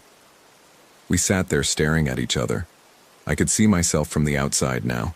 Needed a shave, hair messy from sleep, the small scar above my left eyebrow from a bike accident in college. Everything exactly as it should be, except someone else was wearing it. "We need to figure this out," Maya said through my voice. She was already trying to sound calm, rational. That was like her. She was better in crises than I was. "This has to be, I don't know, some kind of shared delusion, carbon monoxide?" "I feel fine," I said. "I mean, I feel like me, just not in the right body." He, I didn't know the pronouns anymore, got out of bed and went to the bathroom. I heard the door close, then the sound of water running. When she came back, there was something off in the way she moved. Too careful, like she was learning how my body worked. "The mirror shows what we're seeing," she said. "I look like you. You look like me. This isn't possible. I know it's not possible, but it's happening." We spent the next hour trying to make sense of it. Checked the RV for gas leaks. Nothing. Tried to remember if we'd eaten anything unusual. Nothing beyond what we'd brought from Richfield. Maya, in my body, suggested we drive back to town, find a hospital, get checked for neurological issues or toxins. "Both of us having the exact same hallucination?" I said. "That doesn't make medical sense either." "Nothing about this makes sense." We didn't leave, though. Part of it was the surreal paralysis of the situation. Part of it was that Maya insisted we should wait, see if it resolved on its own. "Give it a few hours," she said. "Maybe we're still asleep somehow. Maybe we'll wake up normal." But I think part of it was something else. Something I didn't want to admit yet. When I looked at her, at my body with her inside it, I could see something in the eyes that wasn't quite right. A hesitation. like she was performing being upset rather than actually feeling it. We made breakfast. Everything felt wrong. Using hands that weren't mine, seeing from a different height, even my voice in my own ears was someone else's. Maya moved around the RV kitchen with my body, cracking eggs and toasting bread, and I noticed she was comfortable. Too comfortable, like she'd already adjusted. "Does it feel weird to you?" I asked. "Being in my body?" She paused, spatula in hand. "Of course it feels weird. This is insane." "But you're managing it. You're moving around like you've been in there for years, not hours." "What's that supposed to mean?" "Nothing, I can barely coordinate these hands, but you're fine." She turned back to the stove. "Maybe I'm just better at adapting." We ate in silence. The food tasted different, or maybe Maya's taste buds were different from mine. I couldn't tell anymore where perception ended and reality began. After breakfast, Maya suggested we still do the hike. We came here to be outside. Maybe moving around will help. Clear our heads. I didn't want to hike. I wanted to curl up and wait for this to end. But she insisted, and I didn't have the energy to argue. So we put on shoes, which felt bizarre. My feet were smaller now, and I had to wear Maya's hiking boots, and headed out toward the trail she'd found the day before. The forest was beautiful in an oppressive way. The aspens created corridors of gold and white, their leaves rustling in the morning breeze. But there was something watchful about it. The spaces between the trees felt occupied by something more than shadow. We walked for maybe 20 minutes before I realized the trail markers were wrong. Maya had described the path as well-maintained, with regular signs indicating distance to the lake. But the markers we were passing were hand-carved, crude things nailed to trees, and they weren't pointing toward the lake. They just had numbers on them. 7, 12, 4. "Did you see these yesterday?" I asked. Maya, in my body, several feet ahead, glanced back. "See what?" "The numbers, on the trees." She looked at the marker nearest to us, the one with 4 carved into it. "That's probably just, I don't know, trail maintenance codes or something." "They're not maintenance codes. Look at them. They're hand-carved." She shrugged and kept walking. The casualness bothered me. Yesterday, Maya would have been fascinated by something like this. She would have taken photos, made theories. Now she seemed eager to dismiss it and move on. The trail curved deeper into the woods. The aspens gave way to denser pine, and the light changed. Less gold, more gray. I started to feel like we were going the wrong direction, that the trail was leading us somewhere other than the lake. But when I mentioned it, Maya said we should keep going. "We've come this far. I think we should go back, just a little farther." There was something in her voice that made me stop walking. An insistence that felt less like Maya's usual enthusiasm and more like compulsion, like she needed to get somewhere specific. "No," I said. "I want to go back to the RV." She turned around, and for just a second, the expression on my face, the face I'd worn for 31 years, was completely alien. The eyes were wrong, the set of the mouth. Then it shifted back to something familiar, something concerned. "Are you feeling okay?" she asked. "No, I'm not feeling okay. I woke up in the wrong body. Nothing is okay." "I know. I'm sorry. Let's head back." We turned around, but the trail behind us looked different. The markers we'd passed, 7, 12, 4, were gone. The trees seemed denser, the path narrower. Maya noticed it too. I could tell by the way she stopped and looked around. "This isn't right," she said quietly. "No shit." We tried retracing our steps, but everything had changed.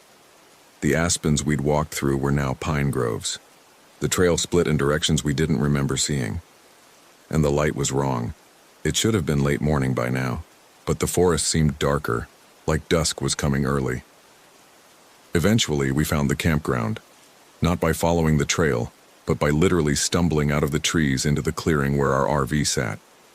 Maya's relief was palpable. Mine was mixed with something else, the feeling that the forest had let us go rather than us finding our way. The rest of that day passed in a haze. We stayed in the RV, barely talking. Maya spent time looking at himself, in the bathroom mirror, studying my features like they were a puzzle to solve. I tried to nap and couldn't. Every time I closed my eyes, I felt the wrongness of the body I was in, the weight and shape of it alien. Night came early, like the checkout woman had warned. By 5 o'clock the light was nearly gone. We made dinner, sandwiches, nothing that required much effort, and ate mechanically. The music Maya had loved the night before now seemed grating. She turned it off without me asking. Around 8, she said she was tired and went to bed. I stayed up, sitting at the dinette table, looking out the window at the darkness between the aspens. There was no moon. The forest was just shapes and shadows, and occasionally, I thought I saw movement, something pale, something that might have been human-shaped drifting between the trees. I must have dozed off at the table because I woke up to the sound of the door opening, the RV door, the one I'd locked. I jerked awake and saw a figure standing in the doorway. The outside lights were off, so it was backlit by starlight, just a silhouette. But the proportions were wrong. Too tall, limbs too long. "Maya?" I said, though I knew it wasn't. The figure stepped inside. Not walked. Stepped, like it was learning how. Its head tilted at an angle that necks don't bend to, and I heard a sound like joints cracking. I tried to move and couldn't. My body, Maya's body, was frozen. I wanted to scream, but my throat had closed. The figure moved closer. I could see it better now. It was wearing clothes, jeans, and a jacket, things that looked familiar. As it passed through a shaft of light from the bedroom, I saw its face. It was my face. Not Maya wearing my body. Something else. The features were right, but assembled wrong, like a copy made by someone who'd never seen a human up close. The eyes were too wide, the mouth too thin, and it was smiling. "Daniel," it said in my voice. "You're still up." I couldn't answer. The fear was total, primal. Every instinct screamed that this thing was wrong, was predatory, was something I needed to run from immediately. It reached out a hand, my hand, and touched my shoulder. The fingers were cold through Maya's shirt. "Go to sleep," it said.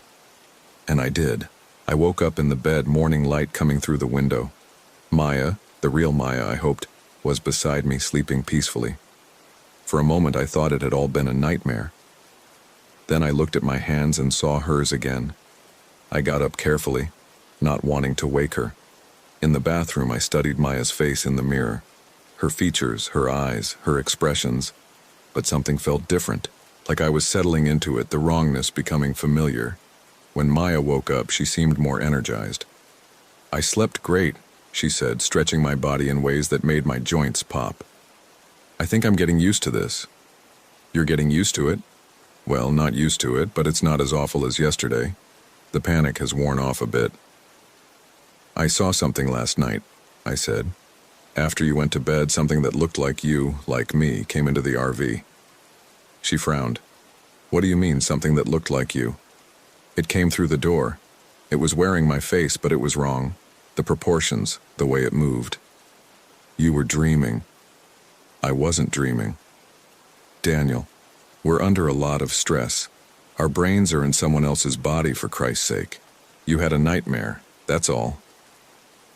But she looked uncomfortable when she said it, like she was trying to convince herself as much as me. The day passed slowly. We didn't leave the RV. Maya suggested several times that we should pack up and drive back to Salt Lake, find help. But every time we got close to actually doing it, something stopped us. The keys would be in the wrong place. We'd realize we were low on gas.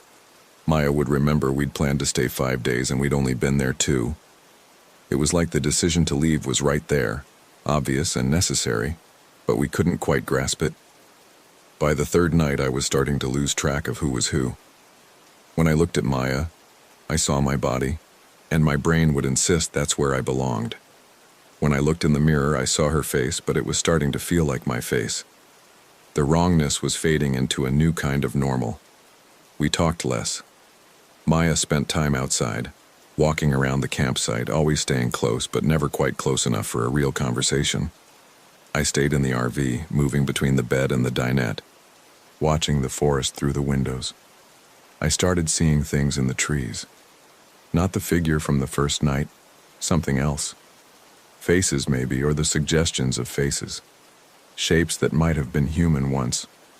They never got closer, just watched from the tree line, patient and still. On the fourth morning I woke up and Maya was gone. Her body, my body, wasn't in the bed. I checked the bathroom, the kitchen outside. The RV was empty. I tried not to panic. She'd probably just gone for a walk, I told myself. She'd be back. But something felt wrong. More wrong than usual. The air inside the RV was thick, stagnant. The light coming through the windows had a quality to it that made everything look slightly unreal, like a photograph left too long in the sun. I waited an hour, then two. Maya didn't come back. Eventually I made myself leave the RV. The forest felt different in daylight. Not safer exactly, but more honest about its hostility. The aspens rustled though there was no wind. The clearing seemed smaller than I remembered. "Maya," I called out, hearing her voice echo back. "Where are you?" No answer. I walked the perimeter of the campsite looking for footprints, signs of which direction she'd gone. The ground was soft from recent rain I didn't remember, and there were tracks everywhere. Too many tracks. Human-shaped. But the spacing was wrong. The stride too long. I followed the clearest set into the trees. They led toward the trail we'd taken that first day, the one with the numbered markers. As I walked, I realized the forest was silent. No birds, no insects, no wind. Just my footsteps, her footsteps, crunching on dead leaves. The markers were back, but the numbers had changed. 1, 1, 1. Every tree I passed had the same number carved into it, over and over. 1, 1, 1. I wanted to turn back, but I couldn't. My body, Maya's body, kept walking, pulled by something I couldn't name. The trees pressed closer. The path narrowed to barely a trail. Then I saw her, my body, standing in a small clearing ahead. Back to me, perfectly still. "Maya?" I said. She didn't turn around, didn't move at all. I approached slowly, every instinct screaming at me to run the other direction. When I got close enough to touch her, I reached out and put a hand on her shoulder. She turned around. The face was mine, but the expression was nothing I'd ever worn. Empty. Hollow. The eyes looked at me but didn't see me. The mouth hung slightly open. "Maya, what's wrong?" She blinked, once, twice. Then she smiled, and it was the wrong smile. Too wide, too many teeth. "Nothing's wrong," she said in my voice. "Everything is exactly right." She reached out and touched my face, her face, with my hand. The fingers were ice cold. "You're adapting," she said. "It's beautiful, you're becoming real." "What are you talking about? We're all becoming real, all of us. The forest helps, the numbers help. You just have to let go." I jerked away from her. "You're not Maya." "I'm exactly Maya. I have her thoughts, her memories, her love for you." The smile widened. "I just understand things better now." I ran. I don't know if I found my way back to the RV or if the forest let me go again. But suddenly I was there, stumbling into the clearing, gasping for breath. The RV door was open. I'd left it locked. And inside I could hear someone moving around. I stopped at the threshold. Through the window I could see a figure in the bedroom. My body, Maya's body, moving normally, doing normal things, making the bed. I didn't go in. Instead, I sat down at the picnic table and tried to think. Tried to separate what was real from what couldn't be real. But the categories were breaking down. When you wake up in someone else's skin, the definition of possible loses its meaning. The sun was setting again. I'd lost hours somehow, though it felt like I'd only been walking for minutes. The figure inside the RV, whichever one it was, turned on lights and moved to the kitchen. I could smell cooking, hear music playing. Everything normal, Everything wrong. I need to stop writing for a moment. My hand hurts.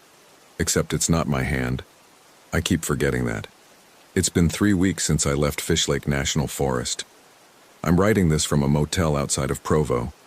I drove here in the RV, abandoned the campsite in the middle of the night and just started driving. I didn't stop until I hit civilization, lights, other people. Maya came with me. At least, the thing wearing my body came with me. She seems normal now. Talks like Maya. Laughs like Maya. Remembers things only Maya would know. She's been patient with me, understanding about my confusion, my paranoia. She says I need time to adjust, that the experience was traumatic, that we should see a therapist together. But sometimes when she thinks I'm not looking, I catch her studying me with an expression that isn't quite human. And sometimes late at night I hear her moving around the RV in ways that don't sound right. Joints bending incorrectly, footsteps with too many syllables. I'm still in Maya's body. I've gotten used to it now. When I look in the mirror, I barely remember what I used to look like. The face staring back is becoming mine. The thoughts in my head are becoming mine. Soon I think I won't remember there was ever a difference.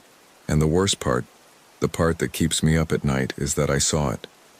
In that clearing before I ran, I saw what Maya was looking at, what she was smiling at. There were others in the trees, dozens of them, all standing perfectly still, all wearing faces that were almost right, but not quite. And they were all looking at me with the same expression Maya had, the same empty recognition, like they were waiting, like I was next, like I was already one of them, and just hadn't realized it yet. Tomorrow Maya wants to go back. She says we left things unfinished at the campsite. She says the forest is calling to us. She says it'll make sense once we're there. And the terrifying thing is that part of me agrees with her. Part of me wants to go back to Fish Lake, wants to walk that trail again, wants to see those faces in the trees and understand what they understood. Part of me that's growing bigger every day. I don't know who I am anymore. I don't know if I'm Daniel King writing this, or Maya wearing his memories, or something else entirely that's learned to pretend. All I know is that when I close my eyes, I see the clearing. I see the figures. I see myself standing among them, wearing Maya's face with that same empty smile. And I see her, my body, my old life, welcoming me home. The forest is patient. The numbers keep counting. And sooner or later, everyone becomes real. I'm writing this down so someone will know what happened if we don't come back. But I'm also writing it down because part of me hopes someone will find it and understand. Part of me hopes that someone will read this and know that it's not too late, that I haven't fully changed yet, that I can still be saved. But every time I read it back, I see mistakes. Places where Maya's handwriting bleeds through. Phrases she would use instead of ones I would.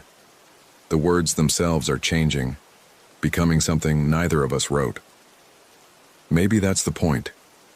Maybe the forest doesn't just take you. Maybe it teaches you that you were never really there to begin with.